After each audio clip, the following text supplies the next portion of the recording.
Okay, good afternoon, ladies and gentlemen, and welcome to Council Chambers on this beautiful, balmy November 14th. Who would have guessed that a week ago we're at minus 30 with the wind chill, and today we're at like +4 with the wind warming, I guess. I can't call it wind chill because it was actually very, very warm. So back to the regular council meeting for the first day of November. Members of council, there's an agenda before you. Deputy Mayor, if I can have the motion, please, to adopt. Thank you, Mr. Mayor. I move that Town Council adopt the November 14th, 2022 regular council meeting agenda as presented. Okay, thank you, Deputy Mayor. Administration, anything to add? Nothing to add, Your Worship. Okay, thank you. I'll call the question. All those in favor? That's carried. Okay, moving on to number 3 of our agenda is the public input session.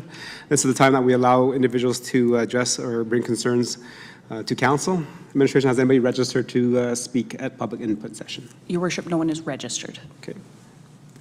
With that, is there anybody in the gallery who would like to address council on anything? Any matters? Welcome to council chambers. Thank you. I'm not much of a public speaker, but I'd just like to... Sure, if you can just, there's a sign-in sheet, if you can put, and again, just introduce yourself, Betty. Right. And then speak directly into the mic. Okay, thank you.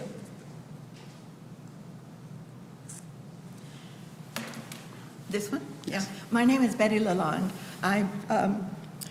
We moved here to Stony Plain about 4 years ago, and like I said, I'm not much of a public speaker, so I'll take a breath. I'm here tonight to talk about the snow clearing, or lack of, in downtown area. I'm a walker. My husband's a scooterer. Yes, I guess that's what you'd call him. And we've been walking along Main Street and 50th Avenue quite a bit. And along 50th Avenue on the north side, by the co-op, there is no snow clearing at all.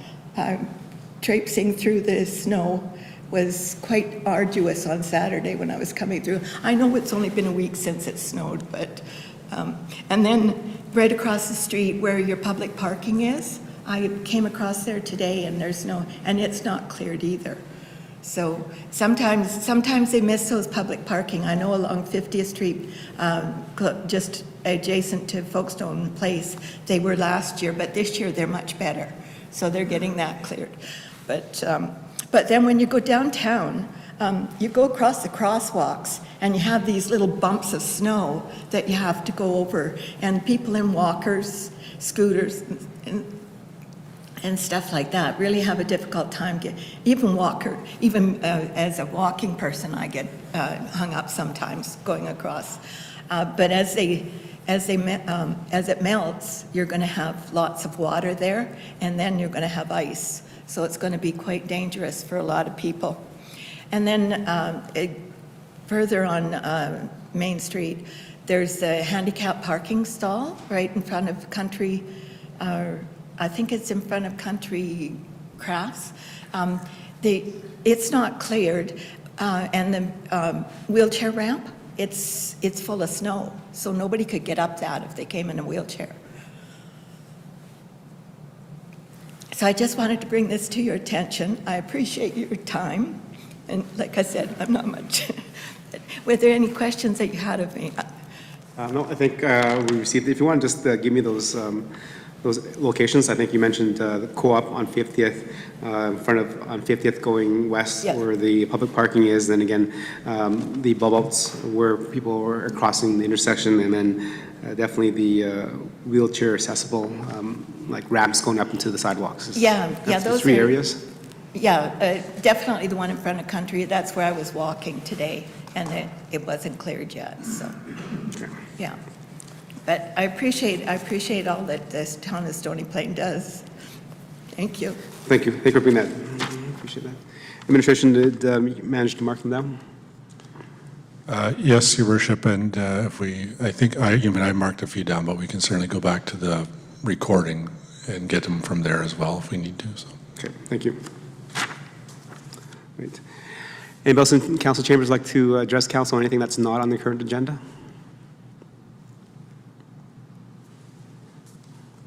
Okay, see none, we'll move on with our agenda. So number 4 is presentations and delegations, and today I have one presentation, the Sky Dancer Indigenous Cultural Society. So welcome, Diane. Thank you. Again, there's a little sign-up sheet if you can sign in and then just go ahead and start. Again, you might want to pull the mic a little bit closer to you if you want to sit down. Sure, and I will sit down.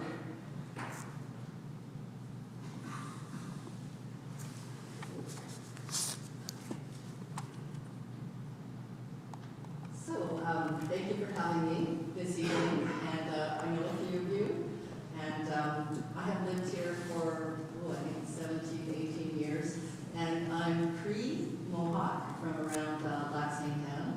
So I always like to say I traveled around the world back in '86, kind of to find myself, and only to come back home and find what I was searching for here in terms of Indigenous culture and spirituality, basically. So I am a writer, and I was an Indigenous editor, reporter for Windspeaker Indigenous newspaper out of Edmonton.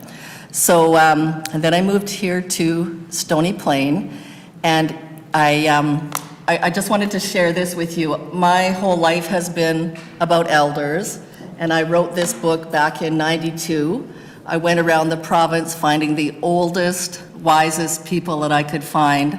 And I didn't go to university, but I consider this my university because I got to sit at the feet of the elders. And some of them, I knocked on the door and they said, "Why would you ever want to talk to me?" And I said, "Because when you're gone, your children's children's children will be able to read about you." So there's people in here from Alexis, Alexander, you know, all the 4 Indigenous communities around Stony Plain. So I guess my life has been about culture. And so to kind of carry that forward as we move into Truth and Reconciliation, I have proposed a Sky Dancer Indigenous Cultural Center. And there is a physical facility, and it is the old information center that's on the west end of Spruce Grove. It's a gray building, and it has incredible exposure. So what I'm proposing is an Indigenous, like, welcoming center where Indigenous and non-Indigenous people can come, have tea, and basically, you know, kind of shrink that divide, I guess, that we have in terms of Indigenous and non-Indigenous people. And I also wanted to develop an art gallery in the little space that we have. So I think without further ado, I will play the video that we made about Sky Dancer. It'll give you the spirit of the project, and then I can answer any questions that you might have. And so this is basically an information session, and I need your guidance in terms of anything that that my society might be able to do. I have 6 board members. 3 are snowbirds, they're gone, and they're supposed to be, the woman who's singing in this video is probably going to arrive a little late this evening. So, I hope that it plays. And do I just push Yes. right on the screen? I don't I know think if you have this to is use a responsive. little mouse pad. Okay, I probably do need help, Carrie. Okay, we have IT coming in to give you support.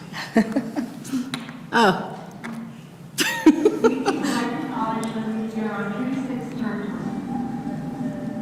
Traditional meeting grounds, gathering place, and traveling route to the Cree, Soto, Blackfoot, Métis, Dene, Iroquois, and the Dakota Sioux, and whose footsteps have marked these lands for centuries.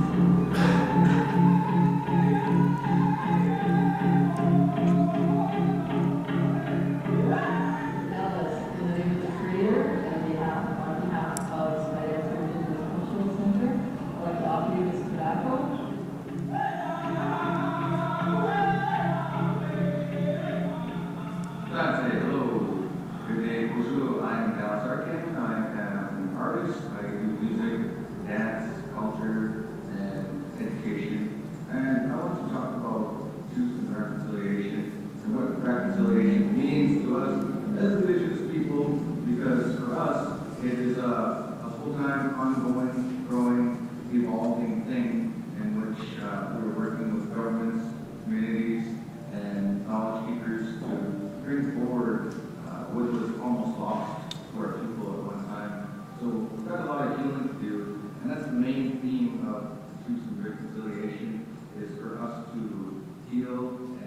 well, and it's gonna take a long time, but I have faith and belief that we're on a good path with truth and reconciliation. Oh, wow, look. What's that? What's that going on here? Well, as you can see, Dallas, it's kind of like a room right now. But it's going to be small but mighty. It's the Skydancer Indigenous Cultural Center and Art Gallery right here on West End of Spruce Grove. So we'll have sweat lodges, elder talks, storytelling around the fire. And then this is going to be renovated and developed into the best little art gallery this side of Edmonton.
Exe. That's how you say that's it in Cree.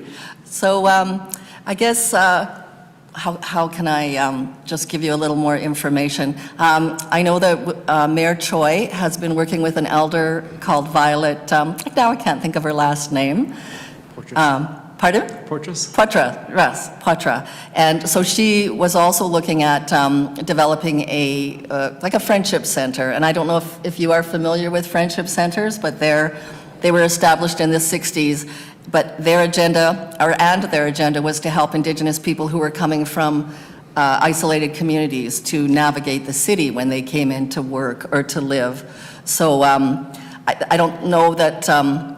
So the Skydancer is a little different than that, but in terms of welcoming people and making it a venue, kind of like a hub, I guess, for some of the cultural things that happen in this area, that would, I hope, be a touchstone. And if people were needed to help with civic events that might need an Indigenous component, Skydancer would be able to help. And what else can I tell you? And I also belong to Connecting with Our Indigenous Neighbors, and it's Lisa, right? Yeah, so that's out of, what is it now? But anyway, it's a Rotary. We're renting from Rotary. That is a Rotary facility. And so Rotary started Connecting with Our Indigenous Neighbors, I think back in about 2014. And so there's about 30 people that belong to that, and they're also supporting this as a kind of more concentrated way to chart this path toward truth and reconciliation. And yeah, so we're nonprofit, and we have asked the city of Spruce Grove to support us financially, and they're just doing their budget discussions right now, and I should know by December 5th what their answer is. So there's no ask right now, but it definitely is something that I hope is supported by the town and the city, and we're also presenting to Parkland County tomorrow. Yeah, and actually visiting the elders groups in all of the 4 reserves to again say this is not for you, it's with you, and to establish that right off. So it doesn't just appear and and people say, why didn't you gain my input? So I think if there's any questions, I can answer them, hopefully.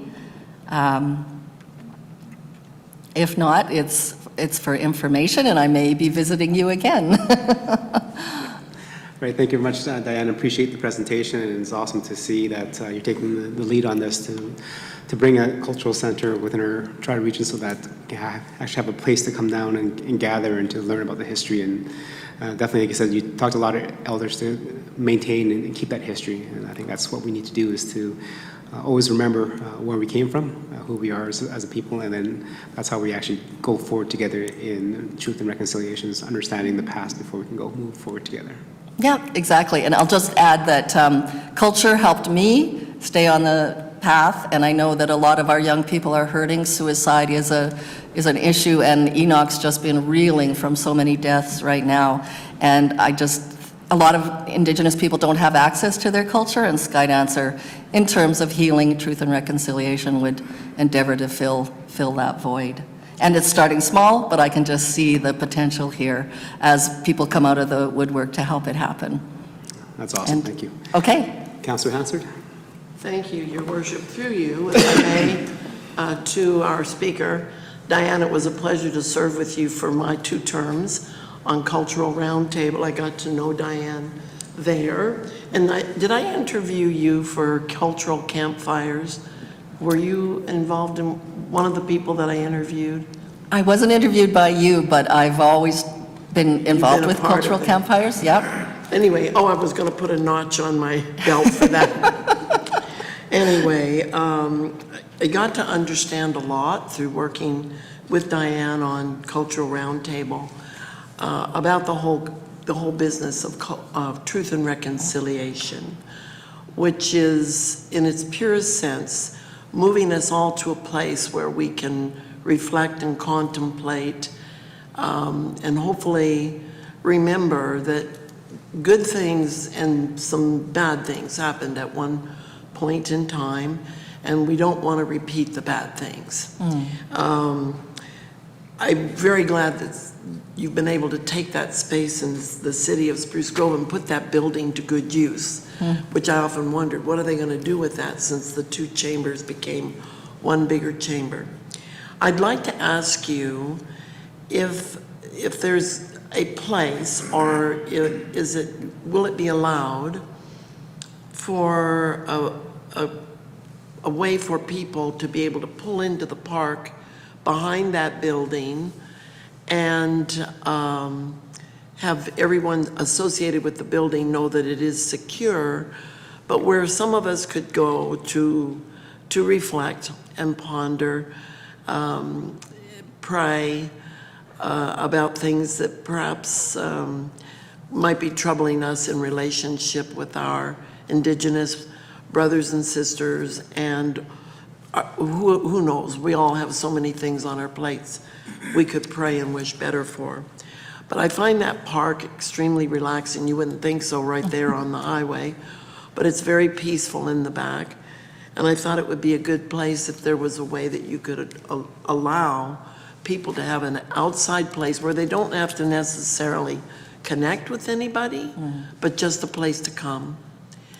Is there any plan for that with that center? Yes, Councillor Hansard, there is. And I was just last week, meeting with a landscape architect and a greenhouse person who is looking at ordering sweetgrass and sage around creating a medicine garden. And so that may be what will be in the back of the actual building. And I think probably a few of you were at the celebration in May when the Michelle Band sign was put up. So it's already, that area is already kind of historically connected to Indigenous people. The Michelle Callahoos used to go to the mountains and hunt, and on the way home, they would stop there and have tea and know that they were almost home. So it's so poignant, and I know what you're saying about even though the traffic is like 24/7, it's peaceful there. And I think there may be an opportunity to move a little to the west. I know the city of Spruce Grove owns that land. So when I say this could be just planting a seed, it could be something bigger as the idea grows, as people buy into the truth and reconciliation. The whole idea of it, and there's a giving tree there as well, and we planted that, and that's where you put something, and something could be art or whatever. We're going to actually have a receptacle built, and then you can take something, and that's to get away from the idea that you always have to take. So it's also in the Indigenous way, giving is the same thing as taking. It's one circle, because if you are a giving person, you will receive back. So those are the kinds of ways of knowing that will be shared, and definitely it will be a place that's natural behind there and be a place. We're thinking of some interpretive signage as well, perhaps talking about treaties, or maybe some more spiritual kinds of sayings that the elders have, and I think it'll be very beautiful for a place for reflection. A follow-up comment, Mr. Mayor. While your back was to the Chambers Gallery, a young lady came in and sat at the back, and I thought, I know this lady. And only when I saw her in the film and she was singing do I remember she sang at that ceremony. I found this video is a wonderful tool. It's very emotional. Yeah. And I just found that it carries a very poignant message, and she, as the vocal artist, really conveys a feeling that brings people alongside, not lords over or lectures in any way, but brings people alongside. So congratulations on that. And I'd use that every place I could. Yes, and I'll get Alexis to introduce herself. I'm Alexis Wright. Sorry, I was tardy for this party. But yes, thank you so much. I just wanted to add on, just share a little bit about where that song came from. It's not just nothing. About a year ago, before I was even involved in anything in Skydance or really even my own culture in general, I knew very little, because my dad knew very little because his mom didn't. It was like, no, right? So about a year ago, I had a dream, and my husband was playing guitar in the video, so he plays guitar, and we were in the center of this big football field, and I was singing and he was playing guitar.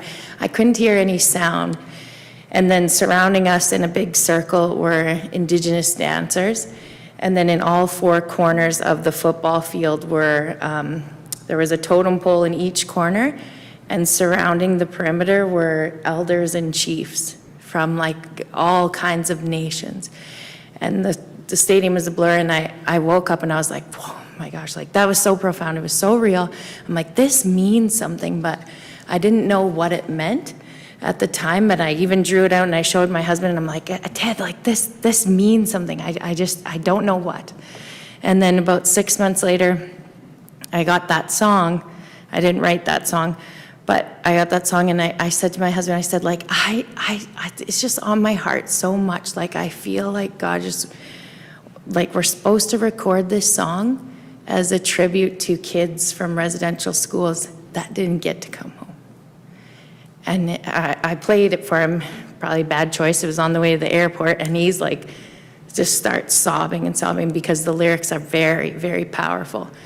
And he's like, okay, blah, blah. And time went by, and then the night before that video was gonna be recorded, I was like, I wasn't really a part of it as much then. Ted was more a part of it because he wants our kids to know my culture.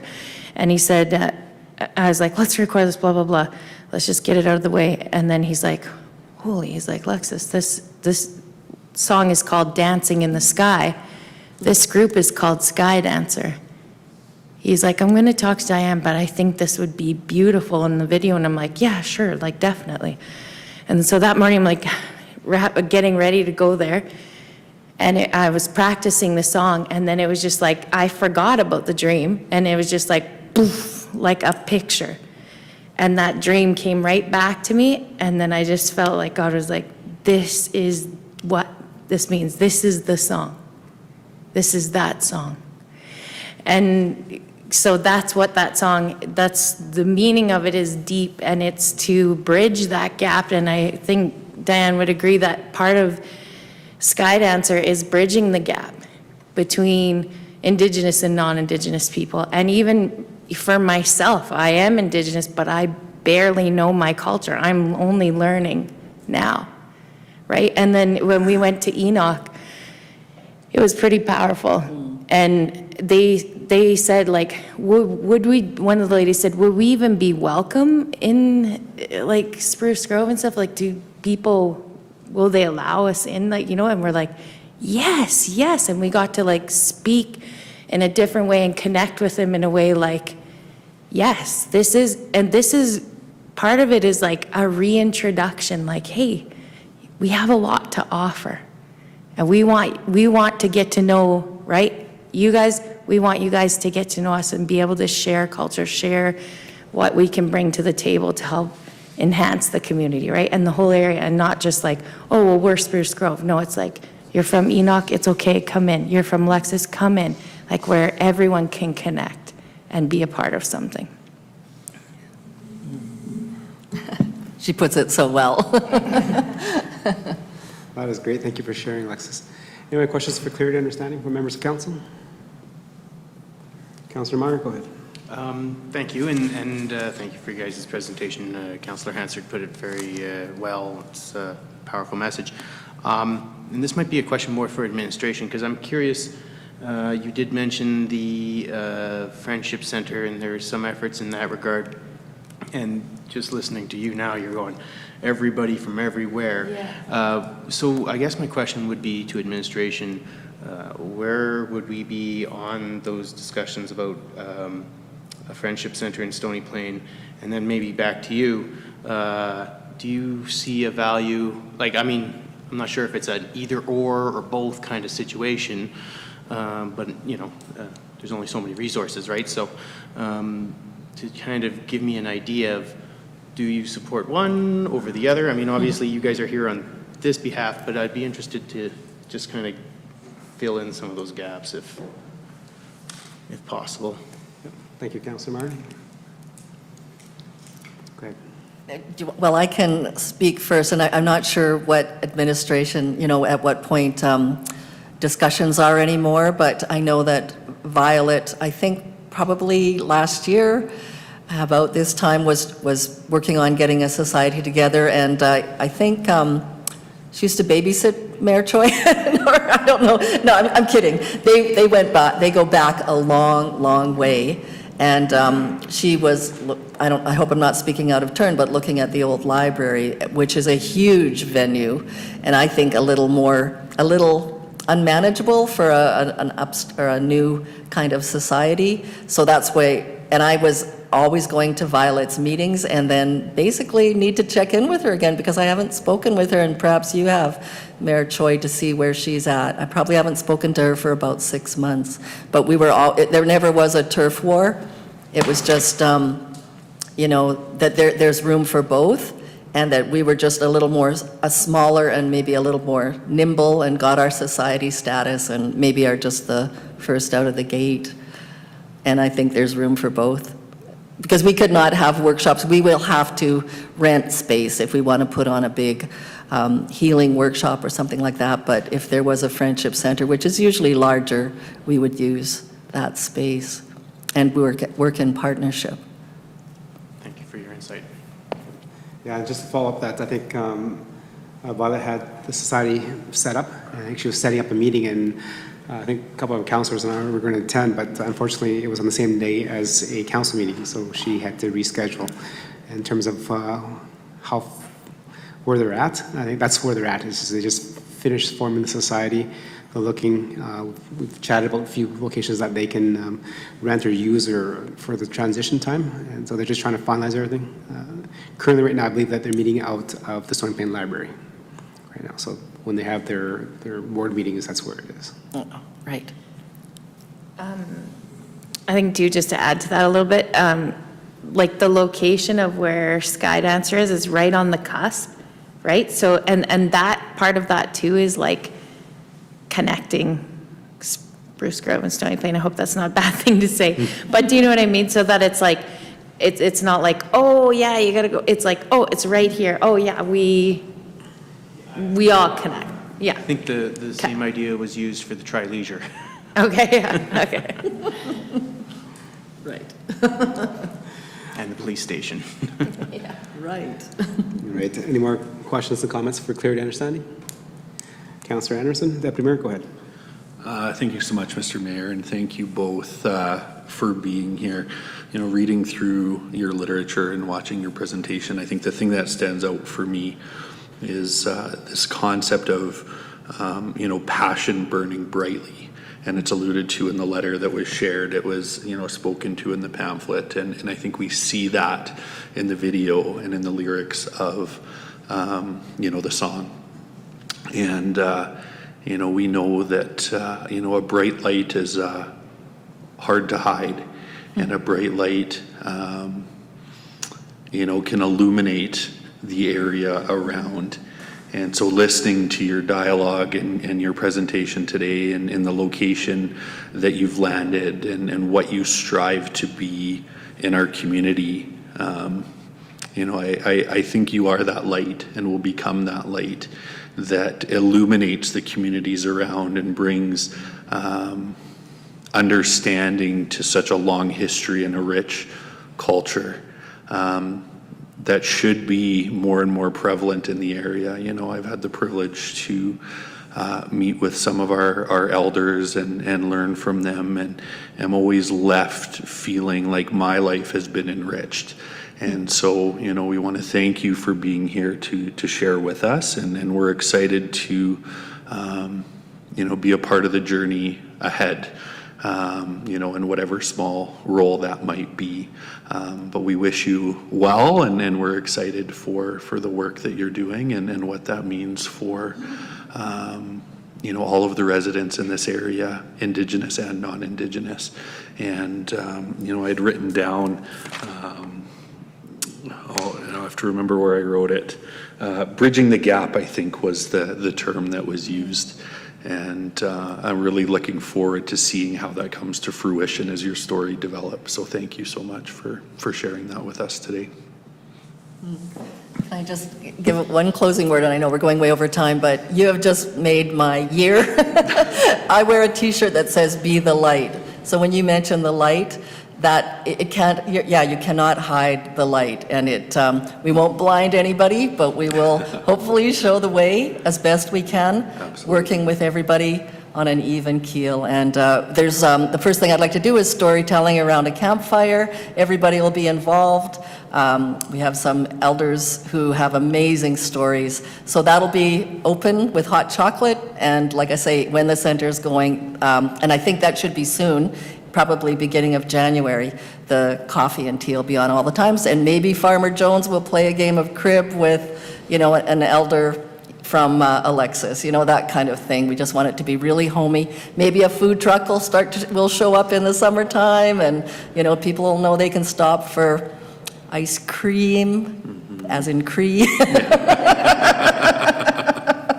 and, you know, bannock or something like that. So it's just, when you say the light, that just, you know, tickles my heart, and that's what it's all about. Just sometimes it gets pretty dark with what we've been through in the past couple of years. So for sure, you know, and it takes someone to bring the light and to start that light. And what happens, I think, you know, you think about a candle, you know, one candle can light another, and soon enough, you know, your whole area becomes illuminated, right? And that becomes a beacon, you know, that other people see and see so much value in. So we're excited for the journey. We look forward to joining you as things get moving forward here. So thank you again. Hi, Kinanis Komitin. Thank you. Thank you, Deputy Mayor. Councilor Loyens. Thank you, Your Worship. I just wanted to say through you to our presenters, back in June, I had the privilege of meeting you both at the Tri-Leisure Center when it was raining really bad and he had to move inside. And I want to say thank you very much for sharing your very talented gifts with your husband. You sang beautifully then and again in the video, so thank you. As well as Diana for all of your hard work bringing everybody together. I think it's very beautiful and it should be recognized. Oh, thank you. And just one thing, you saw Brandy Moore. I mean, we have an internationally known author. So what Skydancer will do is bring these people out that are just so talented, as well as Alexis, in our area. Artists, poets, you know, that we'll have coffee nights and listen to poetry and readings and, you know, that kind of thing. So we'll just bring that up to the surface and shine a light on it. Hi. That's awesome. And just maybe a question, definitely, as you mentioned, that you're trying to get the word out there and stuff, but I was trying to look for some information on your pamphlet and stuff, but there's no mention of Treaty 6. So how does that work into, because I know a lot of things that we do in municipalities, we kind of consult with Treaty 6 as the representation of all the settlements in the area of Treaty 6. So Right. Can you explain a little bit about that? So that brochure is a work in in progress, and so that there is really no land acknowledgement on there. And am I understanding you, like how we're working with Treaty 6?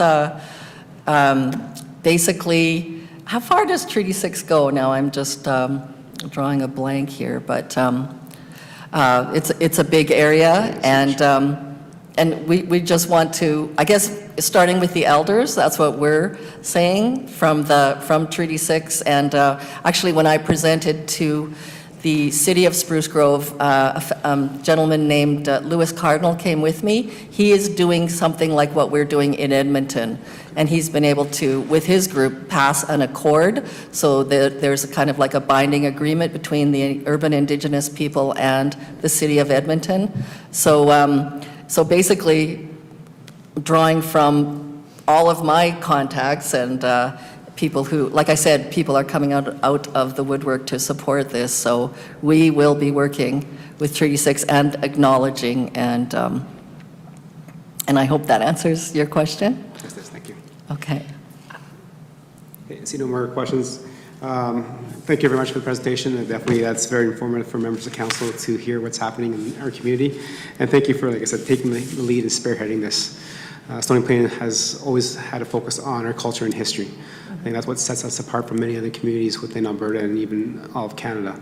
And we'll definitely be there to listen to what Skydancers are doing and how we can work alongside each other to forward that kind of reconciliation and moving together as one community.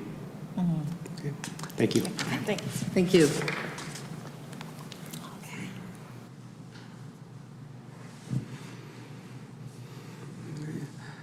Members of council, moving on to agenda number 5 is statutory public hearings. We have none that is scheduled for tonight, so moving on to number 6 is the adoption of our council mini minutes. There are 4 of them. Councillor Meyer. Yes, thank you, Your Worship. The Town Council approved the October 24th, Organizational Council meeting, the October 24th regular council meeting minutes, the November 7th special council meetings, and the November 7th to 8th corporate council meeting minutes as presented. Thank you, Councillor Meyer. So members of council, you had an opportunity to read through the minutes. Any error submissions on those? Didn't see any either, so I'll call the question. All those in favor? And that is carried. Okay, moving on to number 7 is council boards and committee minutes. Councillor Hansard, please. Your Worship, I move that Town Council receive the September 15, 2022 Tri-Municipal Leisure Facility Corporation Board meeting minutes for information. Okay, thank you, Councillor Hansard. Members of council, you had an opportunity to read it. Any questions for clear and understanding to the council representative? Councillor Laurie, go ahead. Thank you, Your Worship. To the council representative, through you, I'm just curious about 4.4 Parkland Pirates funding request. I didn't think Tri-Leisure necessarily funded any groups, or if this a request that they're providing funding. I'm just looking for a little clarity on maybe what that item might be. Go ahead. Specifically, the group, would you remind me what you just? So on page 34 of our council package, Yes, item 4.4, Parkland Pirates funding request. okay. The GM presented the Parkland Pirates funding Yes. request, and it was moved that the board accept it and that it was included in the 2023 budget. It was included in the budget. These are upgrades to the swim area, and it included a number of items, starting blocks, a scoreboard, I don't remember specifically, but they came to the Tri-Leisure Center and wanted basically to be able to approach the individual councils. And our board decided it should not go from them directly to individual councils where they come prior to budget and present asking for money from each council. That indeed this would be going into the Tri-Leisure Center and should come from the Tri-Leisure Center Board of Directors. So it was decided by the Board of Directors at meeting, and there was a good debate around the table about it, that these would indeed be enhancements the Tri-Leisure Center likely would not pay for on its own because of budget constraints and coming out of COVID and not being fully functional facility for a couple of years. But they had done a tremendous amount of fundraising toward it. And so their small request was incorporated into the budget that was approved by all councils in our own passing of the budgets. Does that answer the question? It does. So just for clarity's sake, they requested improvements. They had fundraised a significant portion. A huge and the amount. Tri-Leisure took over a small portion of that included in their budget as facility upgrades. Yes, and I Excellent. Yep, believe. thank you very much. Total cost was around $350,000, and they had raised nearly 200,000 of it, if I recall correctly. And it just seemed like a good thing to do because we don't often have groups that come saying, we've raised this amount of money, now we'd like some help. They often come wanting everything. So that seemed like a good trade-off and a very good enhancement, which will, by the way, allow the Tri-Leisure Center to invite larger, more important, if you will, competitions. Okay. Thank you. Any other questions, comments? Okay. Councilor Hansard, I'd like to ask you a question regarding 5.1 of the minutes. Just a quick question regarding the scholarship committee putting out for a second call for applications.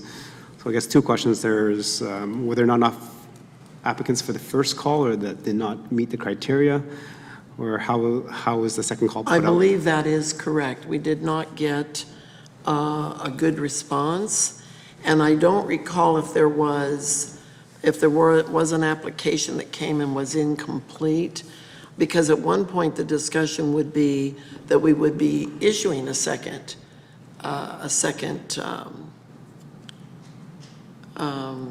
call for the scholarship applicants, but that was not what was ultimately decided. Okay, so they did not put up a second call for applications? I do not believe so. Okay. Okay, on the minutes on 5.1, it looks like it passed. That the scholarship committee will put out a second call for applications. That's what I said. There's a conflict in what is actually reported there. I'll bring that. We have a TLC meeting coming up, Okay. and I'll bring it up to them for clarification. Okay, thank you, I appreciate that. And if you can just follow up with an email to members of council, because that's an approved minutes from September 15th. Councilor Pletchko? Yes, thank you, Your Worship. I'm just looking for clarification on the Board of Directors. I notice on here that there is 2 public representatives for the City of Spruce Grove. The town of Stony Plain has 1, and the county of Parkland has 1. Is there a reason for that, or is there just not enough people applying for the board? No, it looks like town of Stony Plain has 2, has Jerry George. Town of Stony Plain representative, and also Todd Heist, also a Town of Stony Plain representative. We do. And Parkland County also has 2, which is Rob Haig and Brenda Bushko. Great. I missed the board appointments. Yes. As chair and vice. Yes. In years past, not too many years past, it was decided that we used to have 2 members of council per community and 1 public member, and it was decided to take away some of the political things that go on in meetings by reducing the number of politicos and having more public members.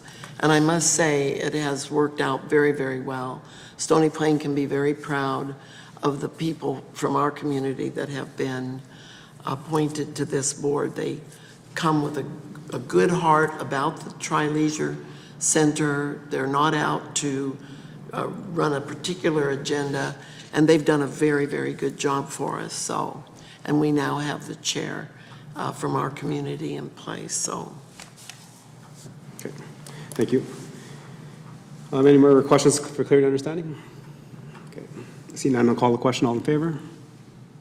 That's carried.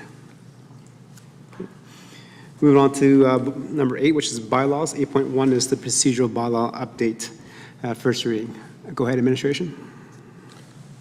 Thank you, Your Worship. Our acting manager of legislative services, I believe, has a PowerPoint queued up, and we'll walk you through the proposed changes and the rationales. Thank you, Your Worship, through to the rest of Council.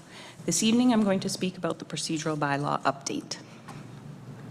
The procedural bylaw provides the process framework for Council and Council committees to use in their decision-making. It brings together parliamentary procedure, legislative requirements, and specific governance preferences of Council. Section 154 of the Municipal Government Act provides that Council may, by bylaw, establish the procedures to be followed by Council.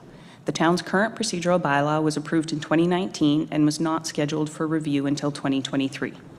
However, since 2019, the MGA has gone through a number of changes aimed at reducing red tape and increasing efficiencies, promoting administration to review the bylaw sooner than scheduled.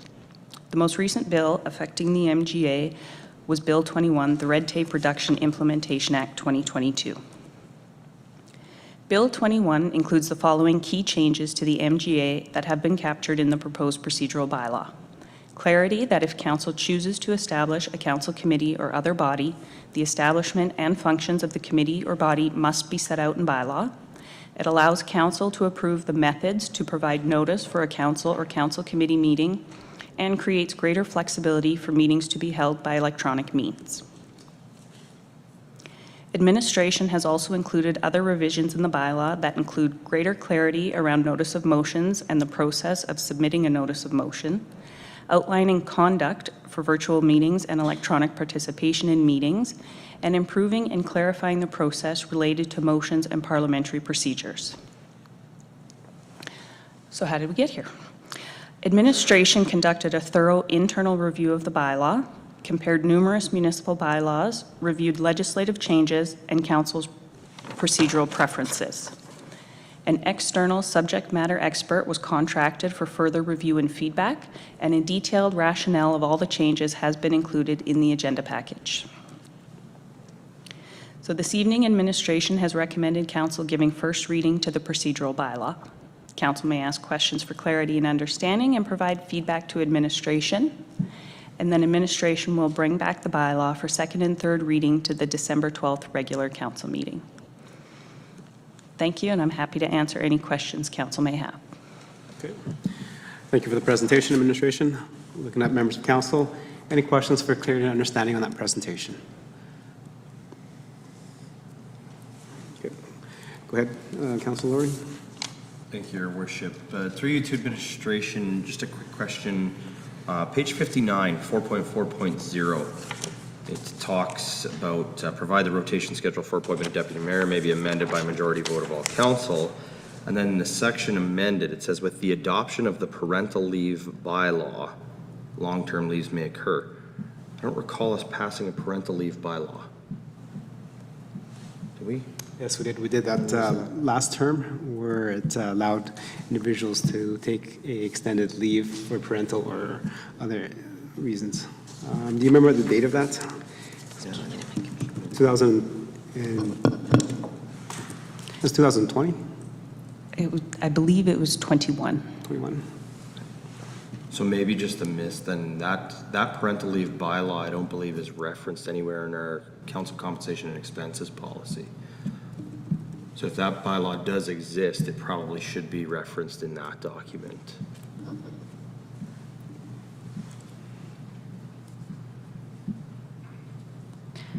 Your worship, through to Councillor Laurie. So the parental bylaw was approved in May of 2021. The council compensation policy will certainly, when it is reviewed in 2024, would capture and include any updates, including that bylaw as well, for part of that process. Okay, excellent, thank you. Okay, any more questions for clear understanding? Councillor Hansard? Your worship, I'd just like to raise this issue, and I feel like I maybe addressed council during that time as a member of the public, wondering if it was not inclusive enough to have that piece about the parental leave be family leave, because there are a wide variety of age groups represented on council and within the organization itself. Some people are not going to ever require parental leave, but could use leave to take care of an elder family member or any age family member who has fallen on the wrong side of an accident or illness. And I'm wondering if that's something that would be difficult for us to change, or must we forever and ever, amen, leave this as parental leave? Okay. That's a good comment, Councillor Hansard, but I think when we debated this back in 2021, there were some conversations around that. There is still the option of council to approve extended leaves to members of council for members that have family members that are ill. This was strictly to address somebody leaving through a parental leave in terms of how they're going to compensate it when they had to come back to work, and et cetera. So they did not address that. So the parental leave was actually just only addressed that. There's other issues, other areas that addressed extended leave for members of council for other means besides parental.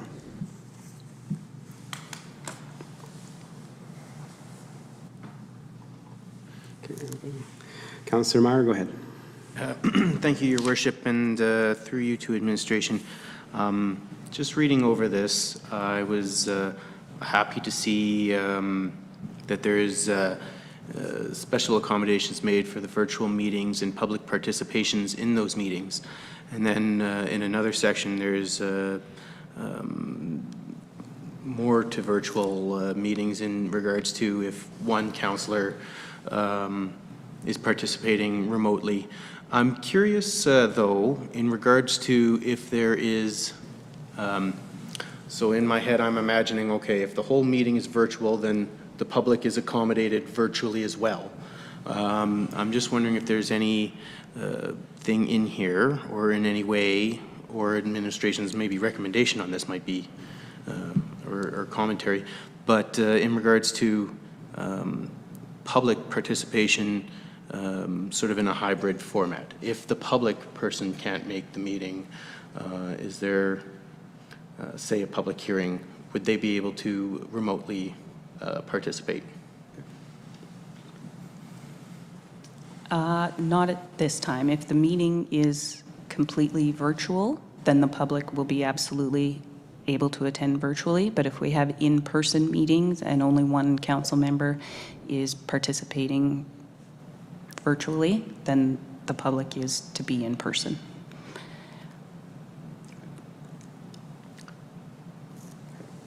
Sorry.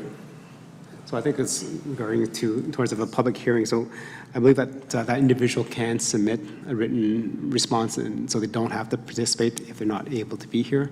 Okay. So I think the answer was that if we're having a in-person meeting, then we're expected in person. So it will not be zooming people in to certain areas of the meeting.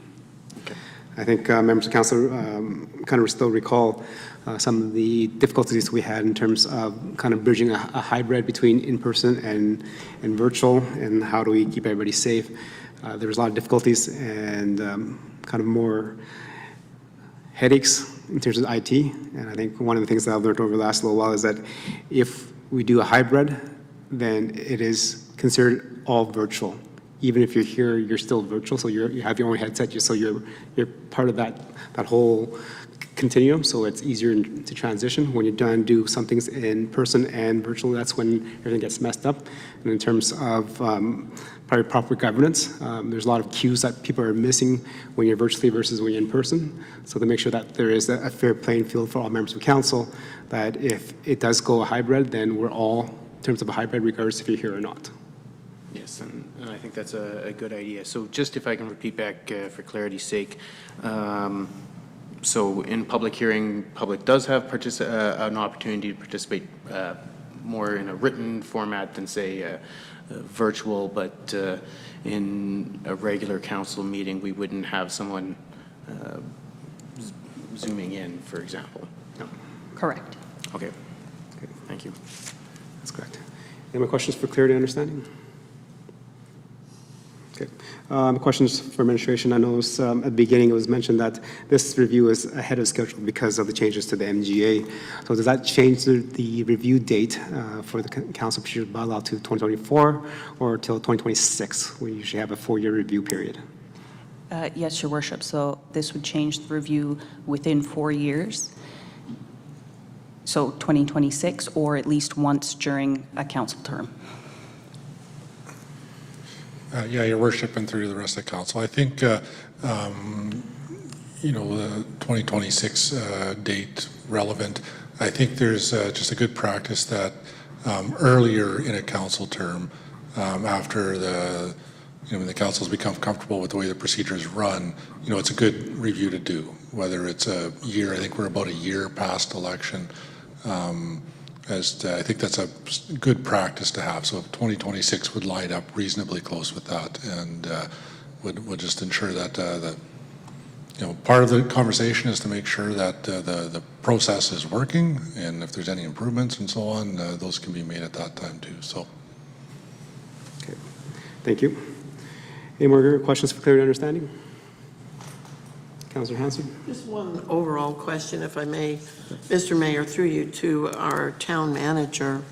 Generally speaking, changes aren't made to a document like this unless there have been a number of issues that have come up over a period of time, and then the powers that be that are higher than our council would decide that things need to be changed in the overall writing documents themselves.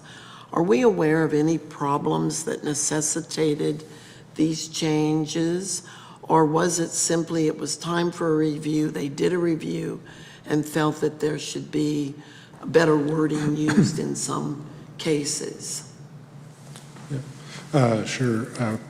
Thank you for the question. So, yeah, I guess maybe just a bit of commentary. I'll try to keep it relatively brief. So, from time to time, the province of Alberta, the government of Alberta, and frankly any other provincial government will amend their municipal acts, whichever ones or however many there are, to adjust for, frankly, both good or bad situations. So I know there's a lot of changes made to allow for virtual meetings and to make sure that can happen smoothly and so on. And yeah, there are times that I've seen over the years where, significant challenges for whatever reason are addressed through an MGA change, and then subsequently, bylaws will be rolled through and changed accordingly to align with the act. I think what as the interim acting manager had indicated, I think there was we did want to get this in front of you, partly because of that, sort of after an election, just make sure it's all on the same page, one part input, maybe one part just refresher, frankly. So I think that's part of the rationale.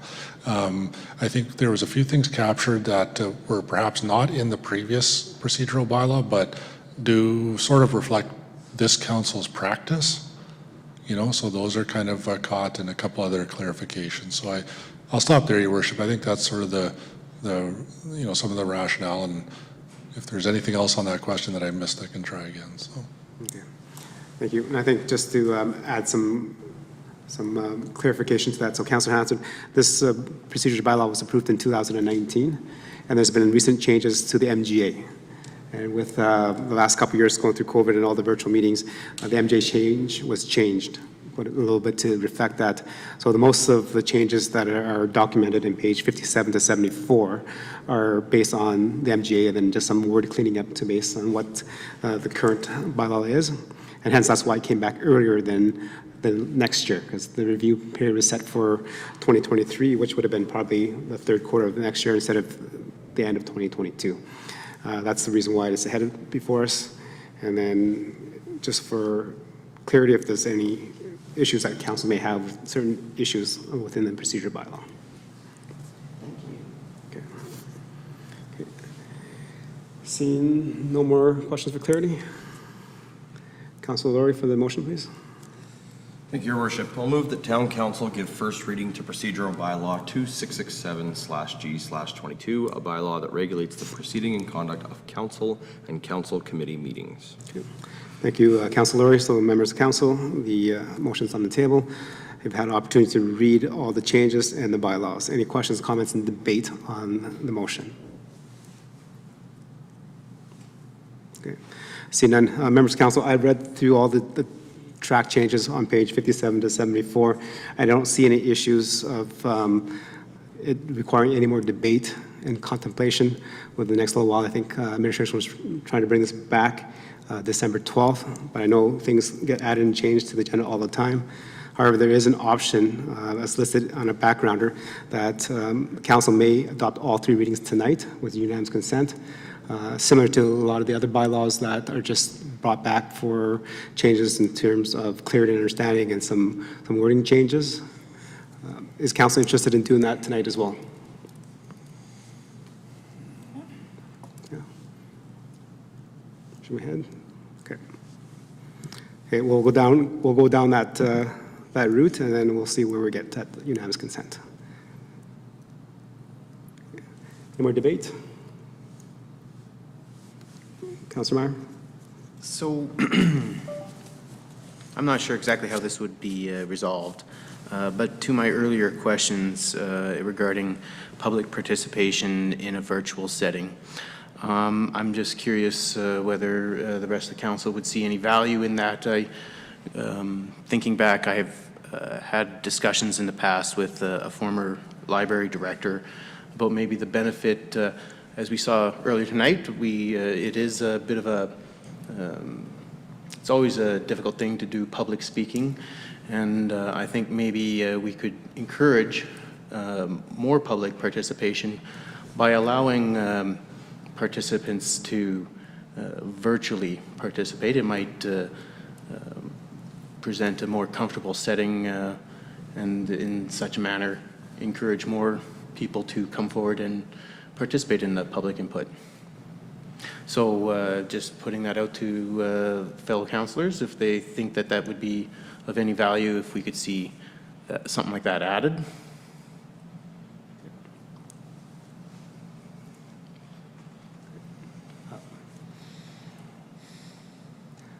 Personally, Councilor Meyer, I think that's a good comment. I don't think at this point in time we're set up in terms of technology to do that efficiently and well. I think those people that are not comfortable public speaking, they're definitely welcome to come and speak, or they can also just send a letter in to as well, because we ask for any written submissions as well. So if there is an issue, they can definitely submit that written, and then our staff will respond back writtenly to that person as well. And fair enough. Just looking for some commentary on that. Okay. Well, that for first reading, Councilor Laurie, thank you for the motion. I'll call the question. All in favor? That is carried. Councilor Loynes for second reading, please.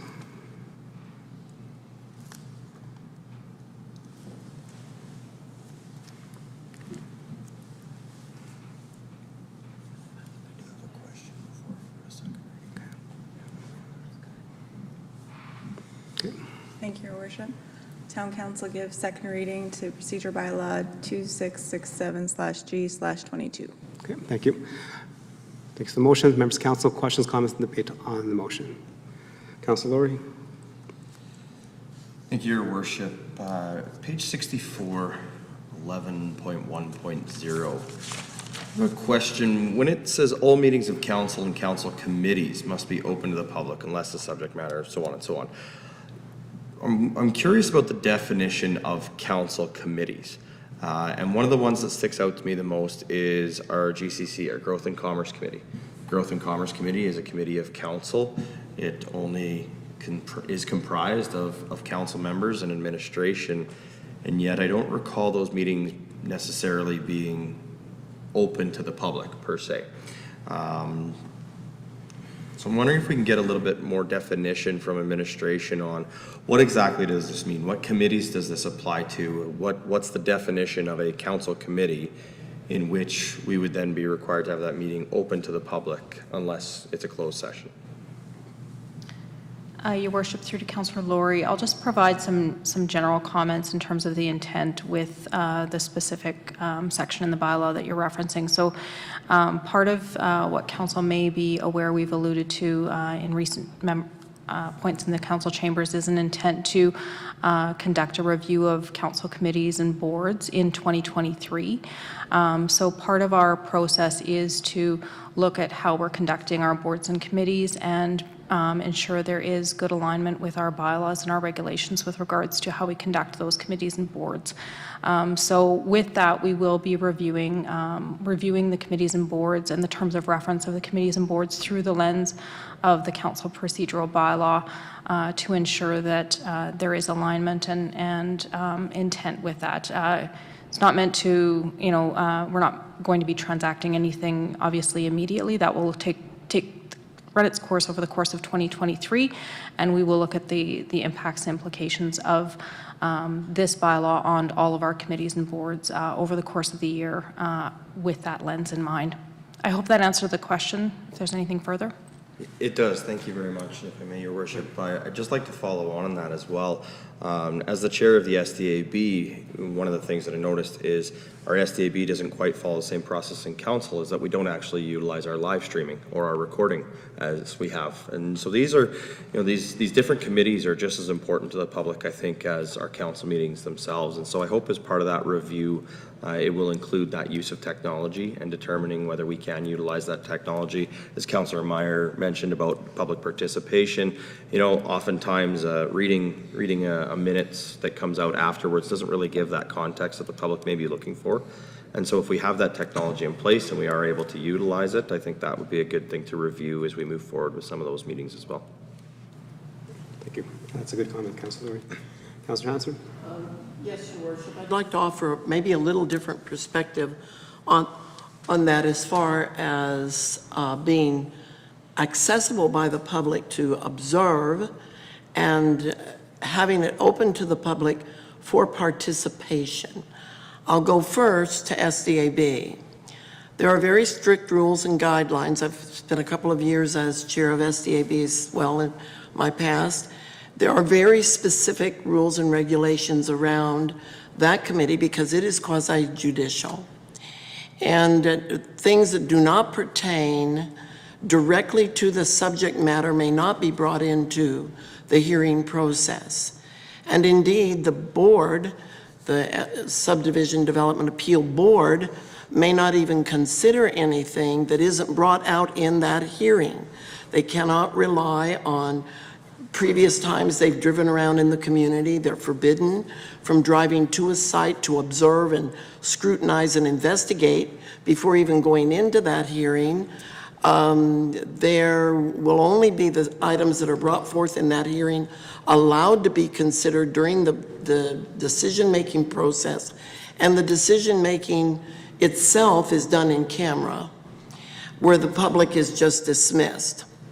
If there was anybody, certainly people can come to an SDA board meeting that's in person, but they would be dismissed when the board goes into deliberation to make their decision.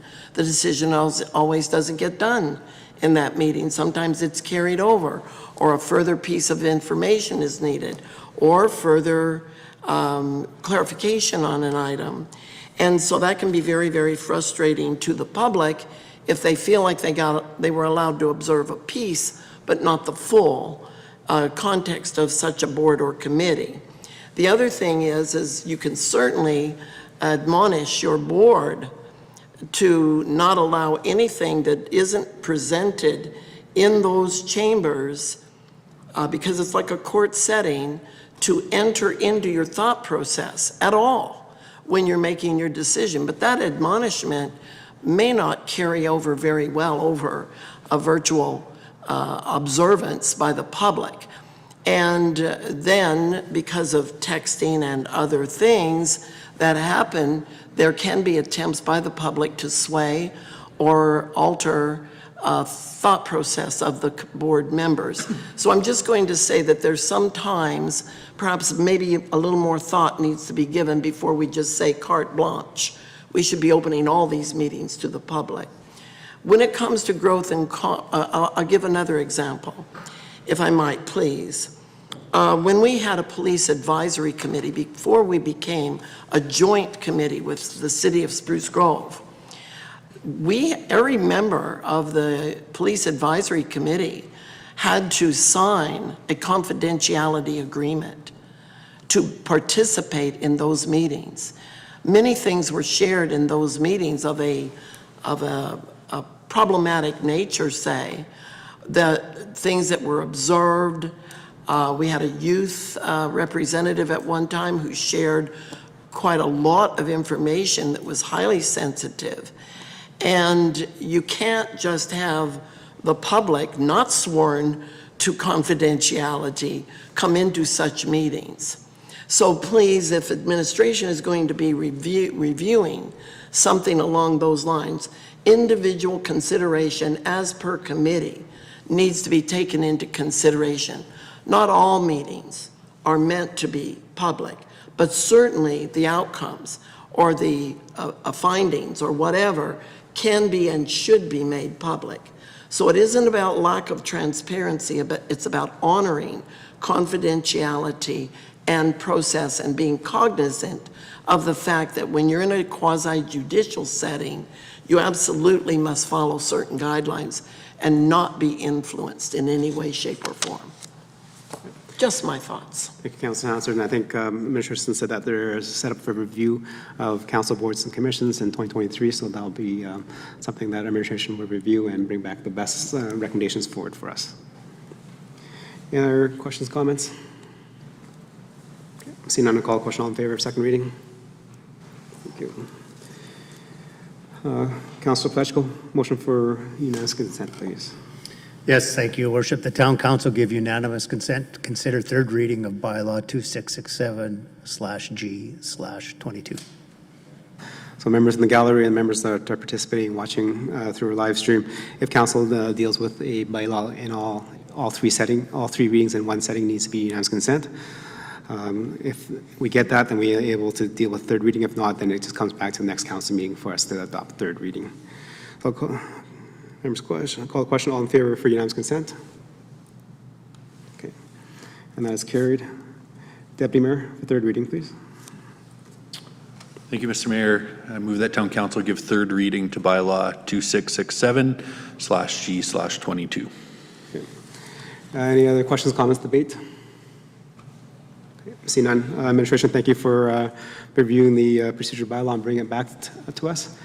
I said I don't know why I did this, but I did punish myself. I read it twice, and I have to say thank you for the people that actually do and understand this, to wanted to read it, because it was very dry the first time, and it was even drier the second time I read it to make sure I understood what was being said. But I'm glad that we have people in our community, that organization that are willing and adept to understanding and reading these things. So thank you very much. Call the question. All in favor? That's carried. Thank you. 6:15. So let's take a 10-minute recess before we come back to, we'll deal with the business items that are on the agenda. Thank you.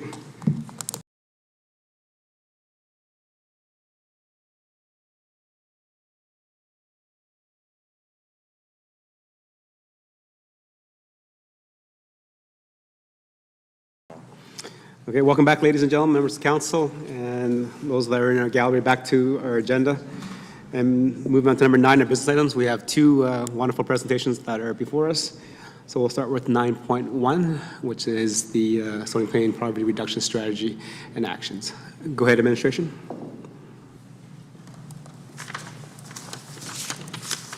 Thank you, Your Worship. Very pleased to be here tonight to share with you the poverty reduction strategy and the actions that have been developed. This work has taken place over the last year to 18 months and has involved some extensive community consultation and discussion. It represents a plan that can be held by the community with actions that can be moved forward by our community partners. And so with that, I will turn things over to our Community Development Officer with the Poverty Reduction Portfolio, Sherida Chaleg.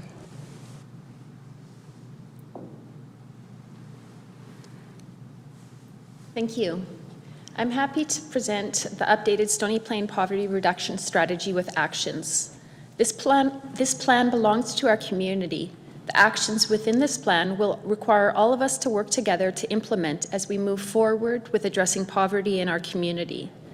Stony Plain Community and Social Development is honored to be trusted with holding this plan for our community.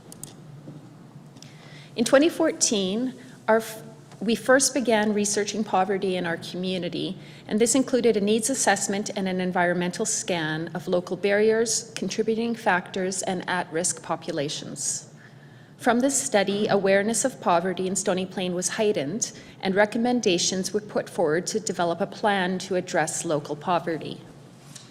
In 2017, this plan was created through community conversations, literature reviews, and considerations of best practices. The plan aimed to end homelessness and poverty in Stony Plain. In 2020, an impact report, an update on poverty reduction work in Stony Plain, detailed progress made since 2014 and determined a need to update the existing plan with a strategy. In 2021, 2 rounds of public engagement sessions helped to create and finalize our community strategy. Now the strategy has been updated with high-level actions to move our community forward. This work pulled perspectives from a wide range of community members and stakeholders across our region through working sessions, interviews, and online surveys. In the spring of 2021, Poverty Reduction Plan sneak peek sessions were provided to residents in our community who were invited to provide feedback and suggestions. Residents joined an online virtual conversation as well as completed online surveys. In the fall of 2021, 60 residents participated in 6 hours of community conversations reflecting on actions that our community could take to implement the Stony Plain Poverty Reduction Strategy. 191 thoughts on diverse actions were contributed, and 45 gaps or challenges were identified by the community. Engagement provided an opportunity for community to think creatively, to feel inspired, and to discuss innovative ideas for building a stronger community. In the next few slides, I will provide a bit of a profile of what poverty looks like in Stony Plain. Poverty does exist in Stony Plain. 1,445 of us are living in poverty.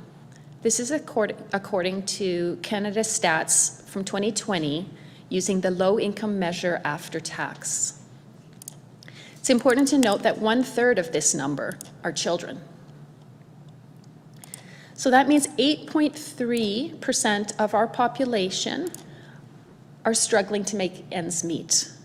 And this is an increase from 2016, in which it was 7.6%. This amount, $47,959, is the amount that's required for a family of 4 to live a bare life in our community, only the most basic of living. This is the market basket measure from Canada Statistics. This measure is the official poverty measure used to nationally gauge poverty rates across the country. The living wage for our community is $20.40 an hour. This is the hourly wage that is needed in order to live in Stony Plain. It takes into consideration the actual costs for food, clothing, housing, transportation, and healthcare. 1 in 8 of us struggle with food insecurity. This is again from Canadian statistics. That works out to 2,717 of us who run out of food before there's enough money to buy more, who don't have the ability to afford a balanced diet, who are going hungry, missing meals, or even not eating for whole days because of a lack of money. In 2021, 995 of us had to use the food bank, often more than once. The Stony Plain plan to reduce poverty, or the Stony Plain strategy to reduce poverty includes 16 game changers grouped under 4 principles. The first principle is collaboration. The objective here is to work together and involve community. There are 2 game changers under collaboration. Poverty affects all of us, and it requires that all of us, public, private, nonprofit, and individuals, come together to address it. This will require working with those who understand the impacts of poverty and working regionally to collaborate and maximize our efforts to address this social issue. The 5 actions were identified by community associated to this area, and they include working with people who have lived experience, working with Indigenous peoples, involving community, and creating cross-sector collaborations. For the next guiding principle, dignity, there are 7 game changers. The objective here is to ensure that all residents in our community have the capacity to meet their basic needs with dignity. None of us should ever have to go without our basic needs, and every one of us should be able to live in our community with dignity. Under income, actions include advancing financial literacy, understanding community living costs, and exploring cooperative models. Under housing, the community must ensure we have adequate, appropriate, and affordable housing for all. Our actions here include developing coordinated services in housing, exploring rent subsidization programs, repurposing existing spaces for housing, and advocating for affordable housing.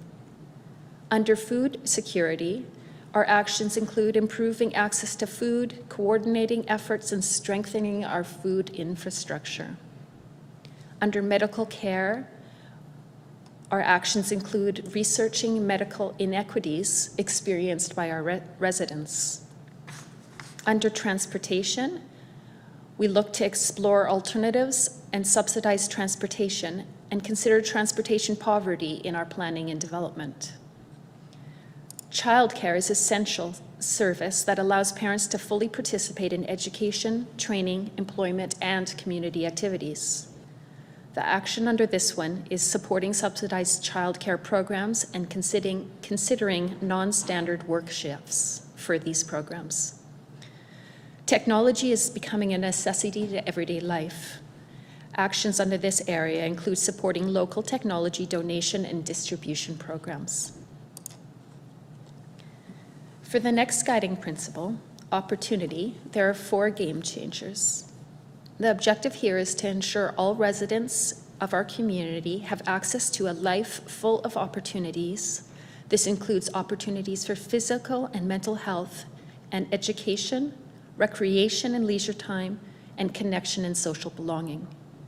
Actions include creating spaces for marginalized people to share their voice and engage in civic solutions, supporting reconciliation, ensuring access to community events, and connecting community. For the last guiding principle, resilience, there are 3 game changers. The objective here is to build the strength and capacity of our residents to deal with the complexities of life. This will help to address the problem of poverty upstream and to prevent further people from falling into poverty. Actions include support for parents and early child care development, emphasis on education and wellness programming, and increased nutrition and housing options. So we have a strategy, and now we have defined some high-level actions, and now it's the time to work with community to begin to implement these. Much of this work will be in communicating, promoting, advocating for, and building momentum for actions within our community. Actions within these game changers span across all levels of government, non-government, and community itself, and will require strong relationships and dedication. Actions must be taken on by multiple partners in collaboration, and only together will we be able to advance our goals for ending poverty in our community and creating a community that all can call home. One challenge we will have in this work is measuring our success. Poverty is complex. Just as there is no one cause of poverty, eliminating poverty in our community cannot be attributed to any one action. For this reason, measuring our success at eliminating poverty will require a complex analysis of diverse markers, measures, and most importantly, it will be told through the stories of the people in our community. Is life getting better in our community? Are basic needs being met? Do people feel they belong here and that they can call this place home? Our progress on this plan will be continually tracked, improved upon, and further developed in order to meet our goals as a community where every individual and family has the right to a safe place to sleep and live and a life free of the constraints of poverty. Every individual has a piece in this process. We hope community will start a conversation with their neighbors about one of the actions that speaks to them, to brainstorm innovative and creative ways to address areas of concern, and then to reach out to others to form collaboration and to coordinate community efforts to achieve the most impact. Together we can move forward and create a better and stronger community for all. Thank you very much for the presentation, and it's good to see some numbers and also kind of disturbing us. We have so many people that in our community that needs assistance that we probably don't see very often. And it's glad that we kind of bring and shed some light on that so that we can address those issues together. Members of council, any questions for clarity and understanding in terms of the presentation? Councilor Plechko? Yes, thank you, Your Worship. Wow. As I read through this, I had to read it twice because I'm sure it didn't quite sink in the first time. And as I read part of it again tonight, it still doesn't sink in that we could have something like that. But when I look at the numbers and I calculate our population base, help me to understand the numbers a little better, please. Because if we use a population base of 18,000 people and we have 8.3% of them in poverty, it equates to more than $14.45. And when I do the calculation of $20.40 based on a 40-hour work week, based on 52 weeks a year, those numbers change drastically. So for clarity, I'm looking, how do they arrive at these numbers?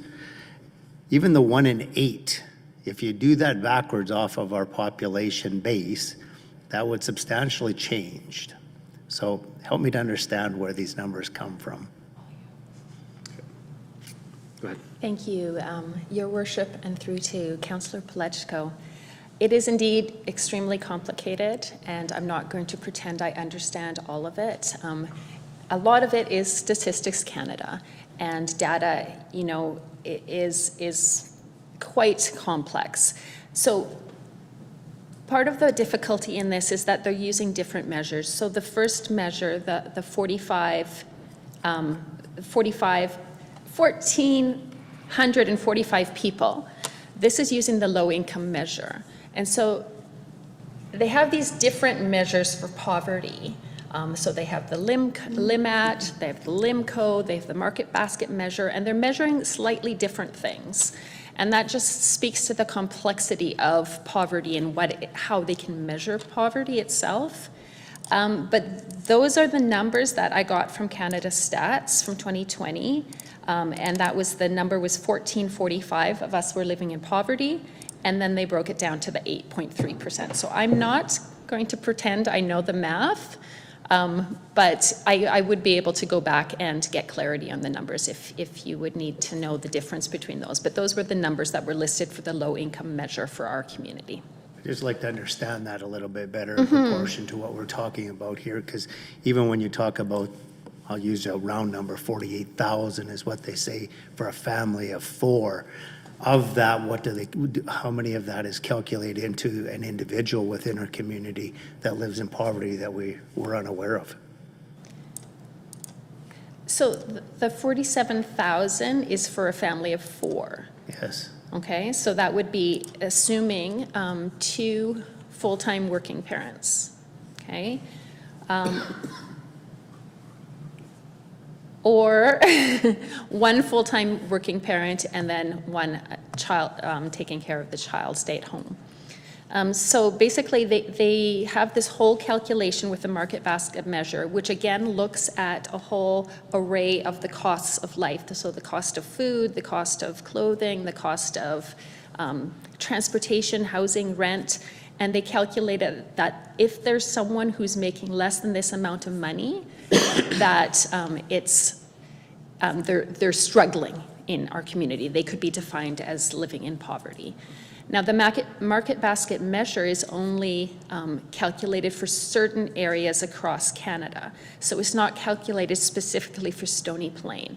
So they have a calculation for a community in Alberta that's over a certain population and a calculation for a community that's less than a certain population. And so that is the number that I was using there. It was the 47,959 for a community in Alberta with a population less than 30,000. So again, these are kind of like just relative markers. So it's really hard to specifically say that if one person is making this amount of money, they're living in poverty, but it's a general understanding of the statistical data that is represented here.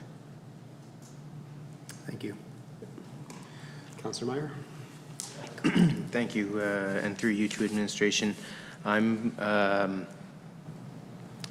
quite excited about the idea. Well, maybe excited is not the best word. I'm interested to hear more about these market basket measure, low income cutoff after tax, and the low income measure after tax numbers. And I'm curious, as it was mentioned in the presentation, that these would be used for a measurement of are things getting better or worse. So I guess the question through you to administration is, in future updates, will we be continually updated on these numbers? And also, I'm curious if we can go back in time and get past measurements in regards to these numbers, or these, whatever we want to call them, measures. Metrics. Thank you. Different metrics. And that's a good question. So I think the federal government does census every 5 years. So can we go back to the 2016 measurements? Were some of this data collected and then vice versa back to 2011? So as we move forward, is there a way to, as Councillor Meyer said, to be able to track it to see how well we're doing or how well not we're doing? Yes, to your worship and through to the rest of council. This is a very complicated thing because as a nation, we've all been trying to explore how do we measure poverty and how can we measure poverty reduction. And so they have changed between this point and the last census point, their definition of how they can define poverty measurements. So they did switch to the market basket measure. It used to be more of the low income measure after tax, which is still used internationally. But now they've made a shift to say, oh, right now we're going to use the market basket measure as the official line of poverty, or measure of poverty moving forward. So, as our society becomes better at measuring this and understanding this, I'm sure the measurements will be more refined and we will align our measurements with the province as well as the country as far as what is acceptable measures of poverty. But that being said, yes, we can go back in time and we can get some of the measures of, for consistency. Market basket measure wasn't used previously, so that's going to be moving forward. But there's definitely people looking into how to better measure it, and it is quite complicated, and I'm sorry that I don't know all of the answers of the data for that. And if it's just a follow-up, and thank you for that response. Through you to administration again, or maybe I'll just repeat it, sorry. For clarity, these numbers are, they come out at the same time as the rest of the national statistics, so we would only see them every couple of years. Is that correct? Sort of. To your worship, through to Councillor Meyer, yes, the census data, official census data only comes out every 6 years, but there is tax, what do they call that? Tax filer data, which we will be able to access in between censuses. So we should be able to track some of them prior to the next census. There's also a lot of people who are doing other measurements. For example, with food security, Alberta Health Services is doing a lot of measuring of food insecurities provincially. So there are other organizations and industries who are capturing data that we will be able to use to help us measure how we are doing as a community. Thank you. I look forward to those updates.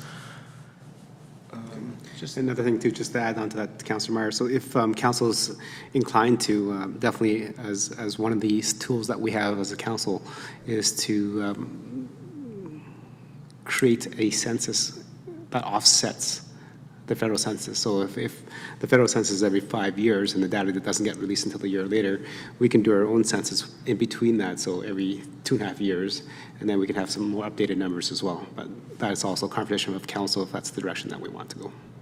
Okay. Go ahead. Just on another matter, I'm just curious, going to page 103, I see sorry, I'm just scrolling to it now. Under resilience, I see we've identified under the disruptive events, family breakdown. From my own personal experience during COVID, I've witnessed a number of family breakdowns amongst friends and family. And certainly, I'm sure COVID has, in fact, I've read articles that say that statistic is up. And I'm just curious, in terms of resiliency, I see we've identified that being an issue. I'm curious why I wouldn't see maybe that as a key, sorry, I forget the term that was used. Game changer? Game changer, thank you. Go ahead. To your worship, through to Councillor Meyer, definitely. We could have more game changers than we could probably ever write about in this because of the complexity of poverty. We do in fact have an entire portfolio dedicated to healthy relationships, and that's something that is a priority within our organization. So that is definitely something that is on our minds as we're moving forward with actions. Thank you. I appreciate that answer. Councillor Hansman. Thank you, Your Worship. Through you to Ms. Chilag. I am, first of all, I've read a fair amount on poverty issues, and I've sat in these very council chambers and heard a number of presentations. At one time, you had a consultant come and address council a few years ago, and it was very difficult for me to comprehend even what she was trying to say. So I use that as a reference point to just say that this was one of the most readable documents that I found about our particular situation in Stony Plain, and as it applies perhaps to the Tri-Region, because Stony Plain FCSS doesn't just address Stony Plain residents. We grab a fair number of Parkland County residents and the city of Spruce Grove, people go to another community because the whole issue around poverty, not being able to feed your family, not knowing what to do to pay to have the heating bill left on, or to feed your family, or put gas in the car so you can go to a job that doesn't pay you enough so you can feed your family and pay the bills, is a frustrating thing, and it leads people to a point of despair, which has its other whole implications in society. It's where people go off the rails, and getting them back on the rails and back in charge of taking care of their families is a song about desperation in many people's lives. So you're really touching on a very heart of the matter here, and you do it in a way that makes it easy to intake. Even though there were pieces of this I had to go back and read again, I did think for a moment as I was reading this, before I even paid attention to your name being on the document, Ms. Chilag, that this had your mark all over it. And so I'm glad I wasn't wrong about that. So I have a little bit of my antenna still working. I simply wanted to say that I want to appreciate and let you know that I appreciate being able to read about this in a very tangible way. I too was confused by the numbers, because your living wage, if I'm doing my math correctly, and that's not my forte, is about on a four and a half week month, about $3,600 a month. I've got news for you. I would not be living in poverty if I always had $3,600 a month to spend on everything, because I manage quite well. But I found that to be a little almost unbelievable, and yet you didn't say that was a poverty wage. You said that was a living wage. That was a good living wage in my world, but at any rate, I found a number of things, and I can't point to one right now, but there were several phrases that grabbed me, and I took pictures of them on my phone so I could reference them, and I appreciate those, because those are talking points for me. Those are things that will draw me back to a place where I can reference and understand. But thank you for the journey and for the well-written report that obviously had to be approved by your general manager to even come to council. But I appreciate all the work that has gone into this, and it's not a year, it's not 2 years, it's several years to bring us to a point where we've got something tangible that we can look at and say, this is what needs to be done, this is what we're working against, and this is what we have to be willing to tackle if we're going to make life better, more inclusive, and possible for people in our community, because isn't that really what we're about, is trying to make things possible. I'm wondering if in your work you found any other areas that you had trouble getting your head around, even to put this through to council, because I'm watching faces as Councillor Palechko was asking his question, and you knew what was coming. You knew what he was going to go to about the confusion. And I'm thinking that you probably already had some understanding that people were going to iron this a little bit and pick at it and try to understand it, that there would be questions. Is there anything else that jumped out of all of your fact-finding that you should tell us right now is something we need to be aware of that didn't get put in a way in the report?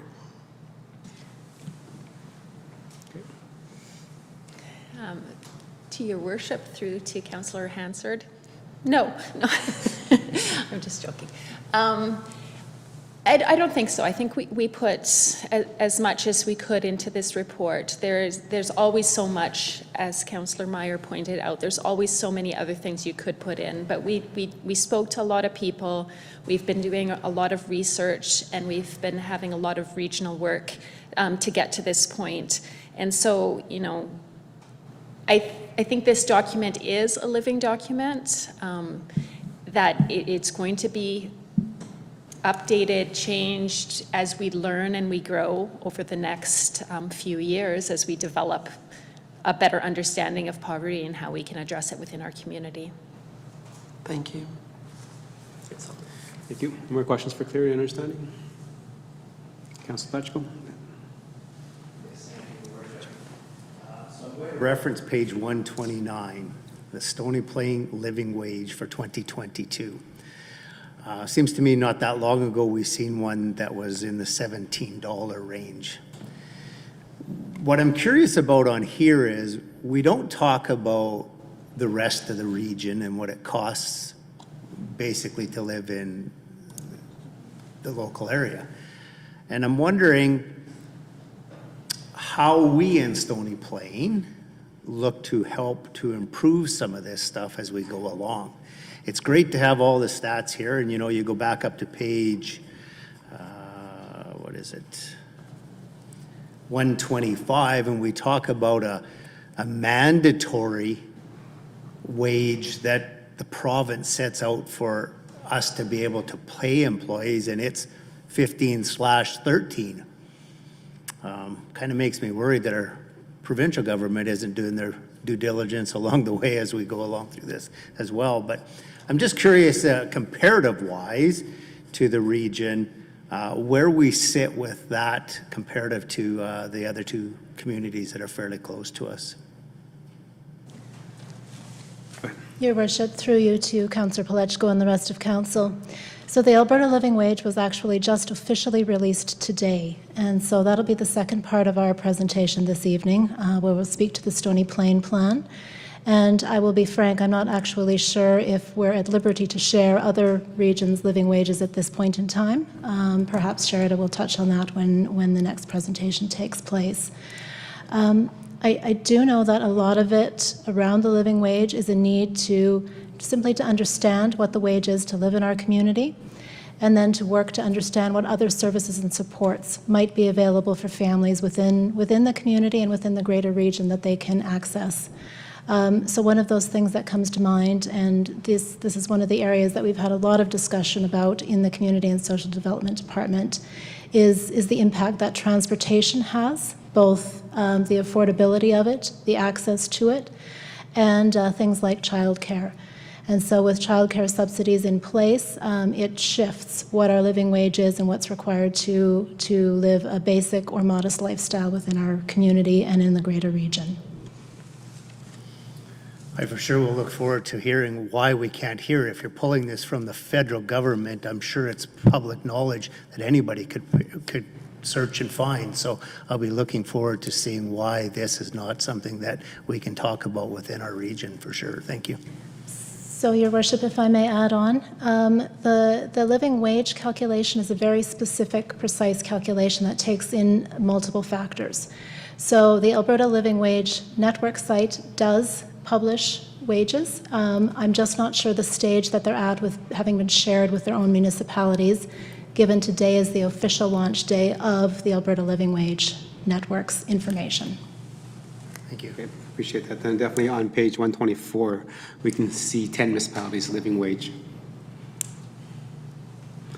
And obviously, if you look at they're roughly around that $19.50 to $21, with the exception of Canmore, which is at $32.75.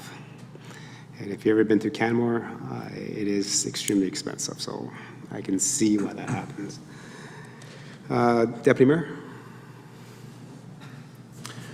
Thank you, Mr. Mayor, and thank you for the presentation this evening. This is a big one, and it's one that, unfortunately, maybe we don't see in chambers as often as personally I would like to see, because I do think it's a very important conversation. And just even looking at some of the information that was presented to us today, based around 2021 numbers. And so just as kind of a quick snapshot, just did a little bit of research on what's happened since 2021. So really in the last calendar year, and, started 2021, inflation was around 1%. The Bank of Canada key interest rate was a little better than zero. Since that time, inflation, yes, has come down a little bit, but we're still, I think, up over 7%, and that key interest rate is 3.25%. And that has a tremendous impact on our families. The market basket measure, I think is a valuable measure, but, maybe didn't include what we're seeing today in terms of those drastic increases. And just for interest's sake, had pulled up the Consumer Price Index specifically for Alberta. And in that year, again, there are some different types of food that have come down a little bit, but, there are other, food staples that have gone up 20% in that time as well. And so when we're talking about, that poverty measure, with data from a year ago, there's certainly been some important changes that I think we need to, recognize as part of that conversation. With the Bank of Canada interest rate going up to 3.25%, it's a trigger rate for a lot of people for their mortgages, where they're not covering their interest payments anymore, and their mortgage payments are going up, and that's cutting into what little, maybe discretionary dollars existed, or they're stretching what dollars are there. And, at the end of the day, I think it's important to recognize that regardless of maybe a little bit of discrepancy in some of the numbers, that, it's a very real issue for us in this country, but, in terms of our sphere of influence in this region and our community. And so thank you for, such a broad, overview of what you're seeing and what you're hearing. I think the 4 sort of principles that you've outlined in your report, and I know that have been guiding, the work that has been going on from collaboration, which I think we acknowledge is an important part of reducing poverty, but also recognizing the dignity of the individual, which sometimes gets lost in the conversation, while they can just access the food bank, or what about this, or what about that. And I think we forget that, we need to protect the individual, or the dignity, and the individuality of our residents as well.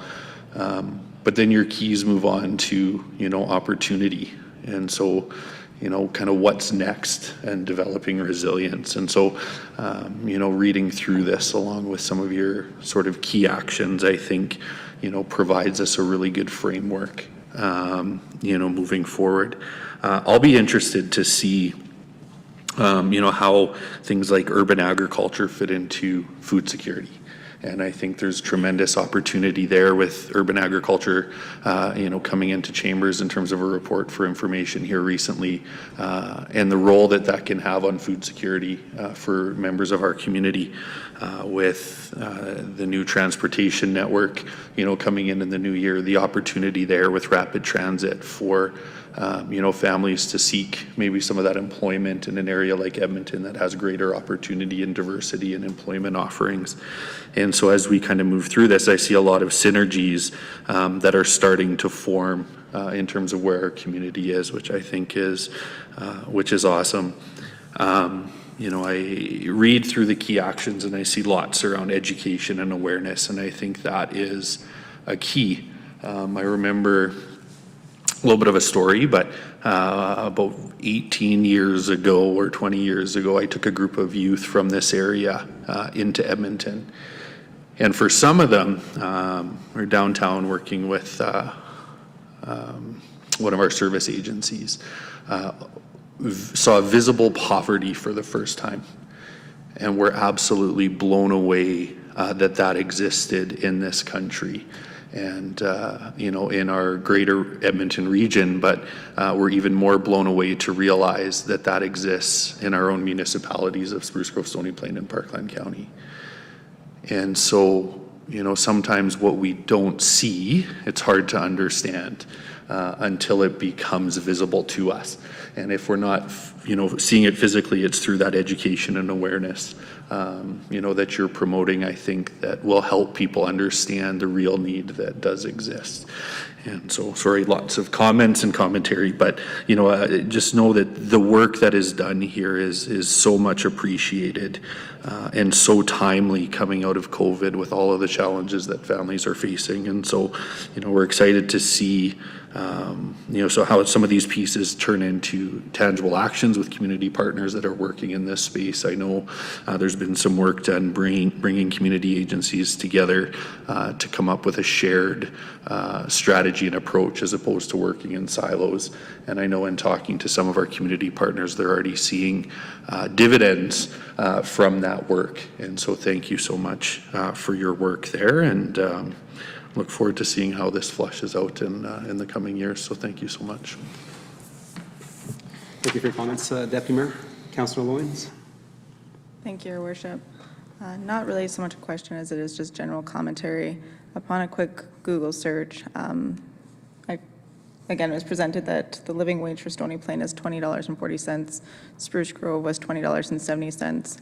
Parkland County is not listed, as well as it was mentioned that Alberta is the only province not to give a raise for minimum wage this year, and blamed it on the pandemic and how much it would hurt businesses to recover in order to pay people more, which I find to be very disheartening as everybody struggled through the pandemic. As well as Alberta is one of the only provinces to not have minimum wage associated to a living wage, which is another really sad reality.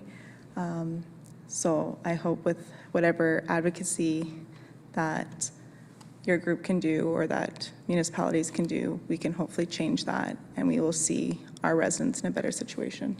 Thank you. Thank you. Any other questions, comments? Okay. Just one question. I think you mentioned the word complexity and how we measure what poverty is. In terms of like the complexity of it, I understand trying to measure different things. Could there be a different formula or metrics to help measure something that people understand? Like the market basket, I don't know who understands that, or the taxes before income, and like those things are like foreign for the majority of the public. So is there different criteria or measuring sticks that we can say, this is how we measure it, where the layperson can understand? So as throughout the presentation, we need to share the story. We need advocates to help us share that story so we can actually address this. But if they don't understand what we're talking about, we can't be the advocates. Your Worship, I'm going to maybe just provide a few comments on there, and then certainly the CSD General Manager and staff can weigh in as well. And I think it's, I don't know, maybe there is a great answer on the other side of the room, but I think it's a challenging question. And just as I guess some comment, how can we or anybody, so to speak, who could, and that'd be, to take a very complex social issue and boil it down to as clear as possible. And so I think that's a laudable goal. And I think that there's been attempts to do so. But I think, there's often a balance point where, some things are just complex and difficult and have to be understood as such. And there, maybe isn't such a clear or simple formula that can be outlined, and it may be a couple different formulas. And so, I guess I'm just speaking more in a general sense than specifics on this. But I think the challenge for many of us in this, public service on this note is to, boil down a complex social issue to a reasonably understandable thing for the masses, so to speak, to understand and appreciate. And I know there's lots of people way smarter than I am working on that, so I'm confident that it'll happen in some way, shape, or form. But it's just a fair question, comment, challenge. So I'll just again open it up to the staff if they want anything further. That's just my thoughts there. Sure. Thank you, Town Manager. Your Worship, through you into the rest of Council, I would just add that The complexities on both sides, the complexities on understanding the roots of poverty and the causes of poverty are numerous.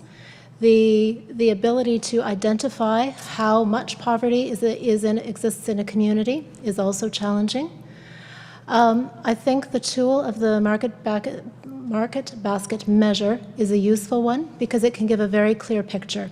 And it is a market basket that people can relate to, that people can see in their own lives, knowing what has to go in their grocery cart, what bills need to be paid on a regular basis, and things like that. The other element, though, that's incredibly important is that storytelling element. And so that is the stories of people who are experiencing poverty and what their journey out of poverty looks like, what types of services and supports they can access within their community. And that contributes to how they feel that they belong in the community. And so the deeper the sense of connection and the deeper the sense of belonging, the impacts of poverty are reduced because people have stronger support systems and stronger networks. And so it isn't just one element, it is the whole range of things that we look at and that we are encouraging community organizations and residents to look at as well. Okay, thank you. And a secondary question that kind of follows up in terms of the motion that this is a reduction strategy and actions for the town of Stony Plain. So in terms of one of the bullet points or one of the key highlights was collaboration. So will we be seeing collaboration with Parkland County and the city of Spruce Grove as we are in this region that we all deal with similar issues? Maybe not identical, but I think there is greater strength to us working together to address these issues than a Stony Plain solution by itself. So, Your Worship, thank you very much for the question through you and to the rest of Council. Yes, absolutely. Each of the municipalities, our neighboring municipalities, are developing their own plans. I know Spruce Grove has embarked on a redevelopment of their social development plan. Our team participated in those conversations a couple of weeks ago. Parkland County likewise is also reviewing and revisiting their social development plan. In terms of regional collaboration, that collaboration also extends to service provider organizations in order to streamline services and make sure that the flow of clients and residents is smooth and seamless to get them to where they need to go. And so one of the conversations that we have is around our action groups and how people are using services, what gaps there are, how we can work better together. And we do recognize that, a resident of Stony Plain today may become a resident of Spruce Grove in a month or two, just depending on where people's relocation patterns take them. And so we're very aware that what we do has regional impacts, and so bringing those partners into those conversations and into the actions that we take is a crucial part of this process. Thank you. Members of Council, any other questions for clarity and understanding? See none. Where are we now? Councillor Meyer, please, with the motion. Yes, thank you, Your Worship. The Town Council accept the updated Stony Plain Poverty Reduction Strategy and actions for information. Okay. Thank you. Members of Council, we had a good presentation. We read the report, had some good conversations with our admin staff to get some clarity and understanding. Any debate on the motion? Okay. See none, call the question. All in favor? Okay. That is carried. Okay, move on to 9.2 of our business items, and this is the presentation on the Stony Plain living wage. Go ahead, administration.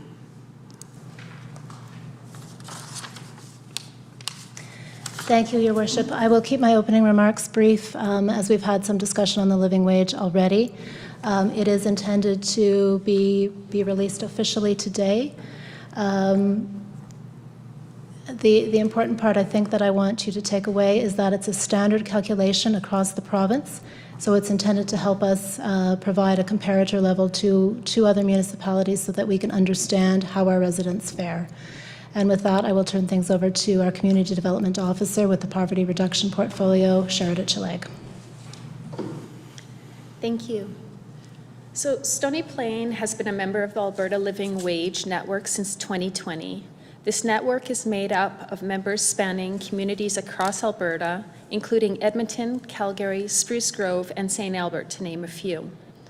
The network helps communities share the cost of calculating their living wage.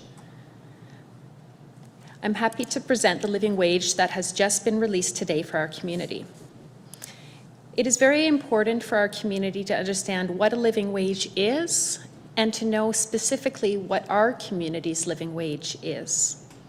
This information will help us get better understanding of our community, develop stronger strategies, and improve our community for all our residents. Calculating and publishing the living wage helps inform businesses as well as policy makers at the local level. A living wage is basically what people need to bring home in order to live in a specific community. This amount takes into consideration the actual cost of living and includes expenses such as illustrated on the slide: food, clothing, housing, transportation, childcare, upgrading education, and healthcare. The wage is recalculated on an annual basis to ensure that it accurately reflects changing living expenses. The updated rate for our community was just released today. The Alberta Living Wage Network uses a standardized methodology to calculate wages for communities across Alberta, taking into consideration the best practices within this field. They also work closely with other networks across Canada to align methodologies. Since each person's living situation is unique, the living wage isn't meant to be an exact representation of each individual's circumstances. Rather, the living wage is an indicator for the community on the affordability and livability based on the best data available for each community. Previous calculations were based on a family of 4. This year, aligning with many other provinces across Canada, the Alberta Living Wage Network upgraded the calculation to be a weighted average of a variety of family types, because wages should not be based on family composition or lifestyle. It is important to note that new tax policies, benefit programs can greatly affect the cost of living for our residents, but not all residents. Living wages can also be greatly offset by employers through providing benefits that affect basic needs, such as health care plans. The living wage for Stony Plain is $20.40. This living wage reflects what people have to pay in order to live in a community. Living wages are rooted in the belief that individuals and families should not just survive, but should be able to live in dignity and participate in their community. Having a living wage in our community would allow us to provide basic financial security to working families and individuals in the hopes of lifting them out of poverty. So living wage is not the same as a minimum wage. Minimum wage is what is legislated and set by the provincial government. Thousands of families making the current minimum wage in Alberta are still living below the poverty line. A living wage reflects the true cost of living in a community. Many people in our community can benefit from living wages. Employers can see benefits of happier workers, less turnover, fewer missed work days, increased retention that would lead to reduced costs of hiring and training new employees. Reports show that 93% of businesses that use living wage reported that they had gained as a business after becoming a real living wage employer. Employees also benefit. Financial insecurity leads to increased stressors that will lead to negative health effects. It causes breakdowns in relationships, makes it harder to get stable work, and to fully participate in society. It affects physical, mental, emotional health, leading to further challenges. There are definite positive outcomes for employees making a living wage. The entire community can benefit from a living wage. A living wage is an important part of a sustainable local economy. Research shows that when low-income earners get a raise, they spend it in their community, which boosts the local economy. It also helps advance societal equity and inclusion. Marginalized people tend to be in the lowest wage work. Living wage would allow everyone to feel included and important in our community. So knowledge of what it costs to live in our community will help us make better strategic decisions for our community, and will help us to build a community that is strong, healthy, and connected. Everyone has a role in this: businesses, employers, employees, municipalities, and community. Together, we need to think about innovative and creative ways to make living in our community affordable, inclusive, and safe for everyone.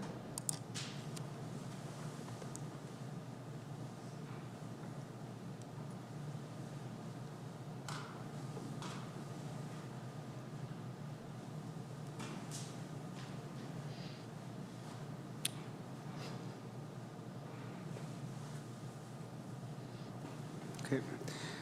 Thank you for the presentation. So I was just looking at the how it's calculated under, I think you said that the living wage was live today, so I'm just looking at it and just It's trying got to a figure very out. good website. Yes. Okay. With that, members of council, in terms of questions for clarity and understanding?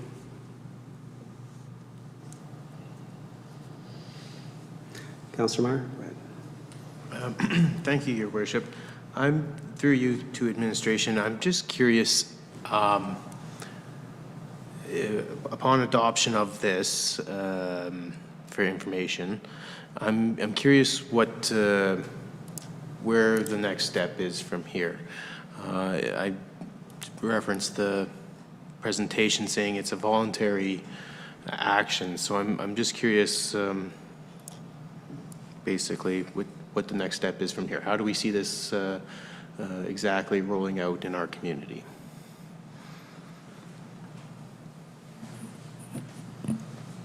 Thank you, Your Worship. Through you to Councillor Meyer and the rest of Council. At this point in time, we're using it as an information tool, as a way to generate conversation about what it actually costs to live in the town of Stony Plain.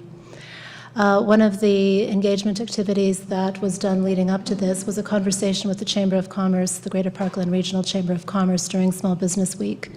And at that event, our Community Development Officer led a panel where the living wage was discussed. There were a couple of employers on that panel who have identified themselves and chosen to be living wage employers, and they shared why they had gone down that path and why they had chosen to do that.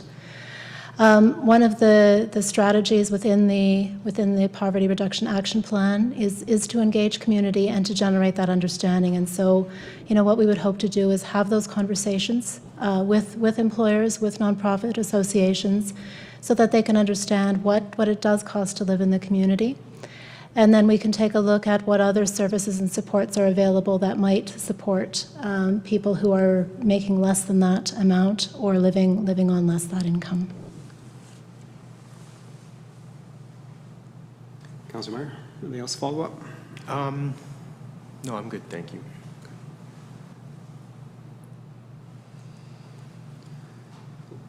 Just a question. In terms of the presentation under the living wage, we're all kind of factored into it. Why is tuition included into that? So, Your Honor, and through to council, so the tuition is part of that because it's giving opportunity for people to get ahead, to advance themselves. So what that includes would be one course a year. So it's some sort of upgrading or improving for career purposes. So it's not a huge amount of money, but it was allowing people to be able to advance.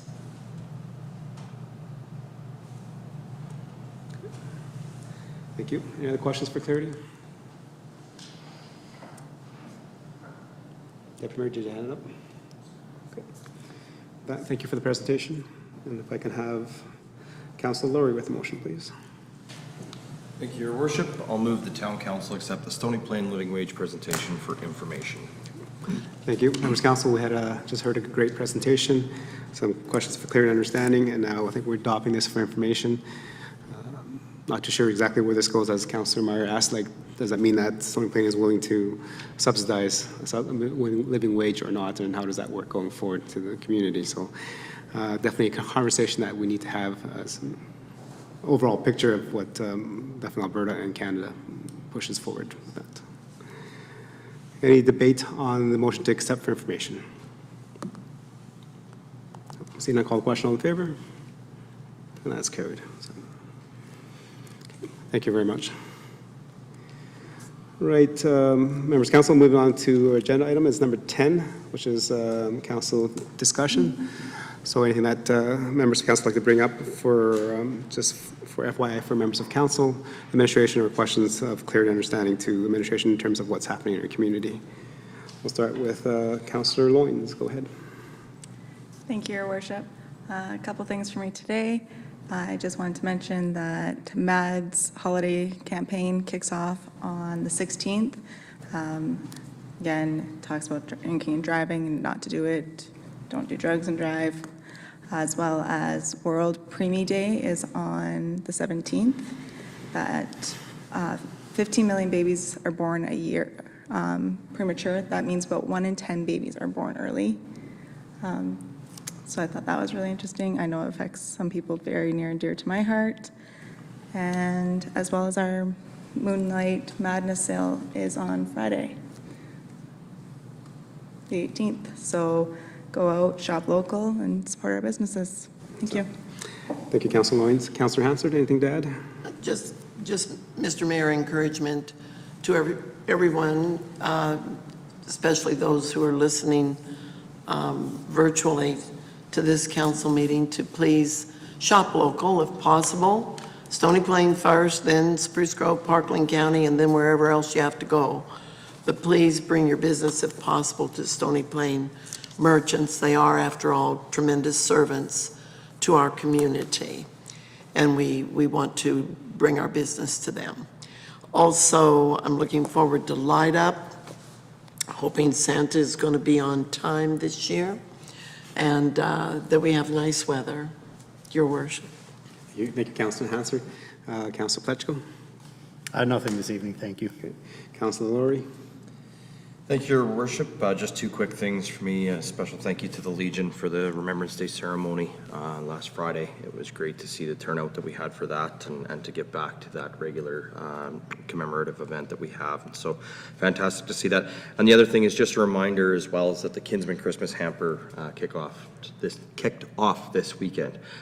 So, you know, it's kind of hard to get into that mode sometimes, but the reality is that they have to get their work done now in order to have the time to get these hampers together. And as we've heard, based on some of the reports tonight, as we've heard from the report we had from the food bank, the need over the last couple of years has been higher than ever. So if at all possible, just strongly encourage everyone to support the Kinsmen and the Kinnets locally here to help make Christmas good for everyone in the region. That's all for me this evening. Thank you. Thank you, Councillor Laurie. Deputy Mayor. Thank you, Mr. Mayor. Quick question and then just a couple of quick thoughts. With the snow finally here and the temperature changing, we've had some excitement for the opening of our outdoor rinks. I know the temperature is up and down this week, above zero, below zero, but there's just been a couple of questions around when the rinks will be open. So I know, again, weather dependent and whatnot, but specific to hours of opening and when the lights will be on. So when the weather allows, I guess the question there is what can people expect in terms of access to our outdoor rinks? Your Worship, through to the Deputy Mayor, certainly with the snow and the colder weather, outdoor rinks are definitely a priority for our staff. They have started working on outdoor rinks. We're fortunate that we do have one at the Glen Hall Arena, and we do have staff there, I would say on average 16 hours a day, so their ability to do floods within the timeframes that are most advantageous for flooding is higher than some of our other facilities where we're using our public works staff to go and do that. Certainly with a conversation this morning with some staff, they're definitely adjusting some of their schedules to try and get those rinks open as quickly as possible. Minus 10 and below. So yeah, below. So 10 plus, minus 10 plus is optimal for making ice. If it falls to minus 10 or or lower, or sorry, higher, I guess, in this circumstance. A little bit more difficult, so as an example, today was not ideal for making ice. So rather than going backwards, I just pause for a few days and then go forward. With that, our webpage, certainly we'll be putting more information on the webpage when it comes to rinks. Right now, it just says an open close, so we're going to add some verbiage onto the page just to say that we are building and, when some expected dates might be for the opening of those rinks.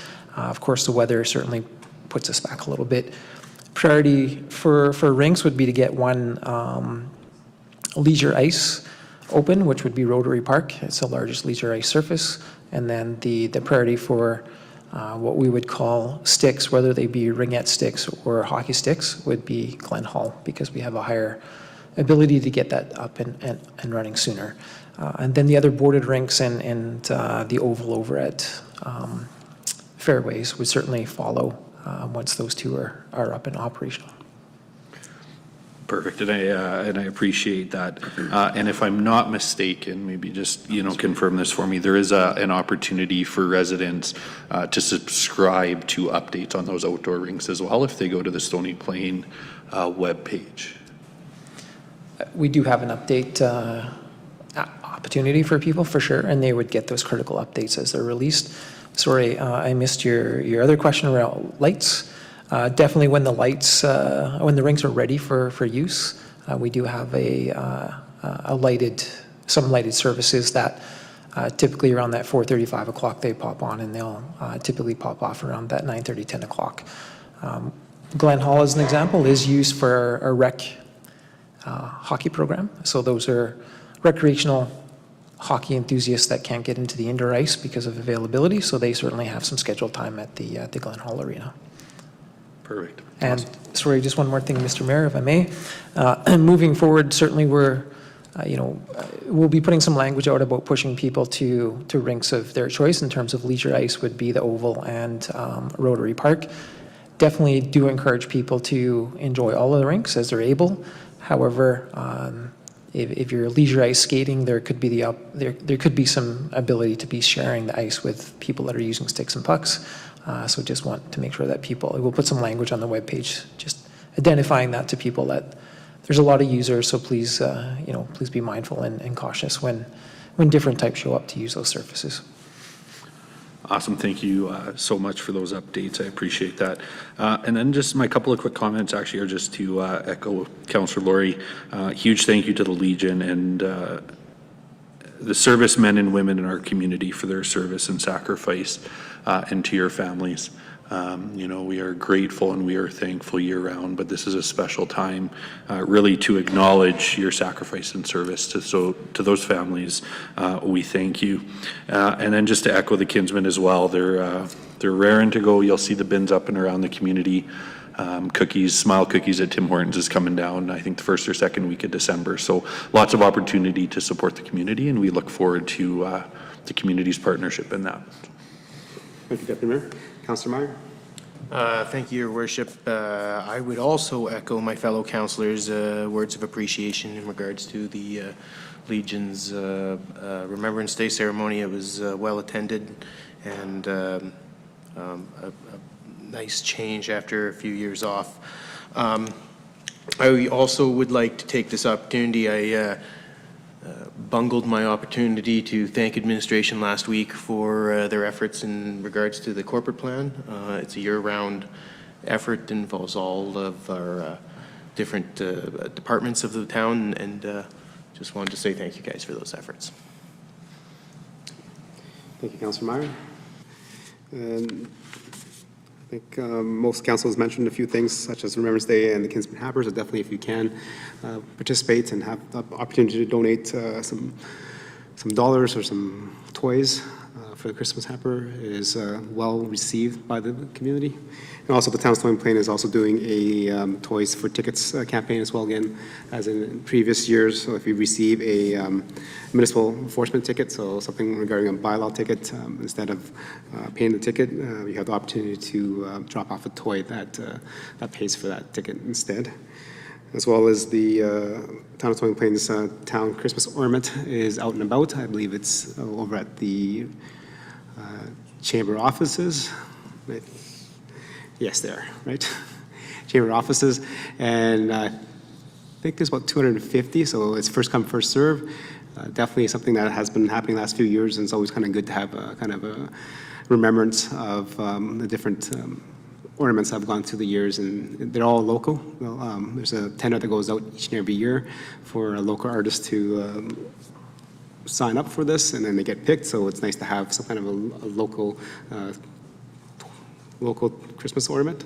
Sometimes it's better than others, but they're all good because it's made locally and it has a good spirit of Stony Plain. I believe Councillor Hanser mentioned the Christmas light up, so I think she forgot to mention the date. It is December 1st.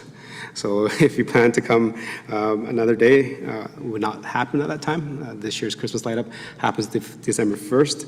And again, there's lots of activities happening that evening, and that coincides with the Town of Stony Plain's Advent calendar, which our staff have been working on, just having different activities throughout the month until we celebrate Christmas. Pardon? The Light Up Your Life auction. Oh, yes. And those that Councilor Lois just mentioned, that there is also an online auction. It is the Light Up for Your Life Society. It's an online auction. The money that is raised through that auction goes to help support hospice and extended care within the tri-communities. It goes to supporting the lower level of the Westview Health Center, and also they're fundraising for a outdoor solarium, I believe, that they're trying to build. Allows people that are in that extended life care to be able to enjoy the outdoors and kind of with family before they pass on. Those are my highlights there, but I have a question regarding snow clearing on 779.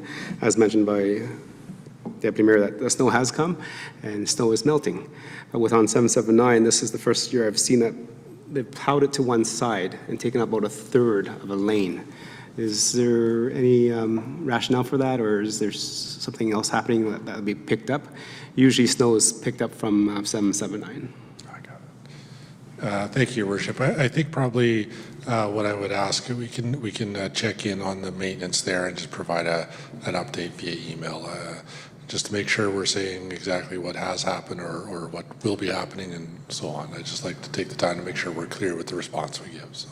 Okay, thank you. And again, that's provincial highway, and it's so it's good to get that clarification from Alberta Transportation and what the contract is. Okay. With that, before I adjourn the meeting, we have an individual in our council chambers that last time I asked to introduce himself, he snuck out. So this time, then that our manager is still here, so manager of engineering. Welcome to the town of Stony Plain. I think you had your presentation a little while ago, and typically I ask all presenters to introduce themselves, but you had snuck up before we had that opportunity. So why don't you tell us a little bit about yourself and how you got here? Thank you, Your Worship, and members of council. I am the manager of engineering. I've been in this role for 3 months. My background is I'm a civil engineering technologist, sorry, a mechanical engineering technologist, and I spent the early part of my career working in oil and gas and the diamond mines in northern Canada.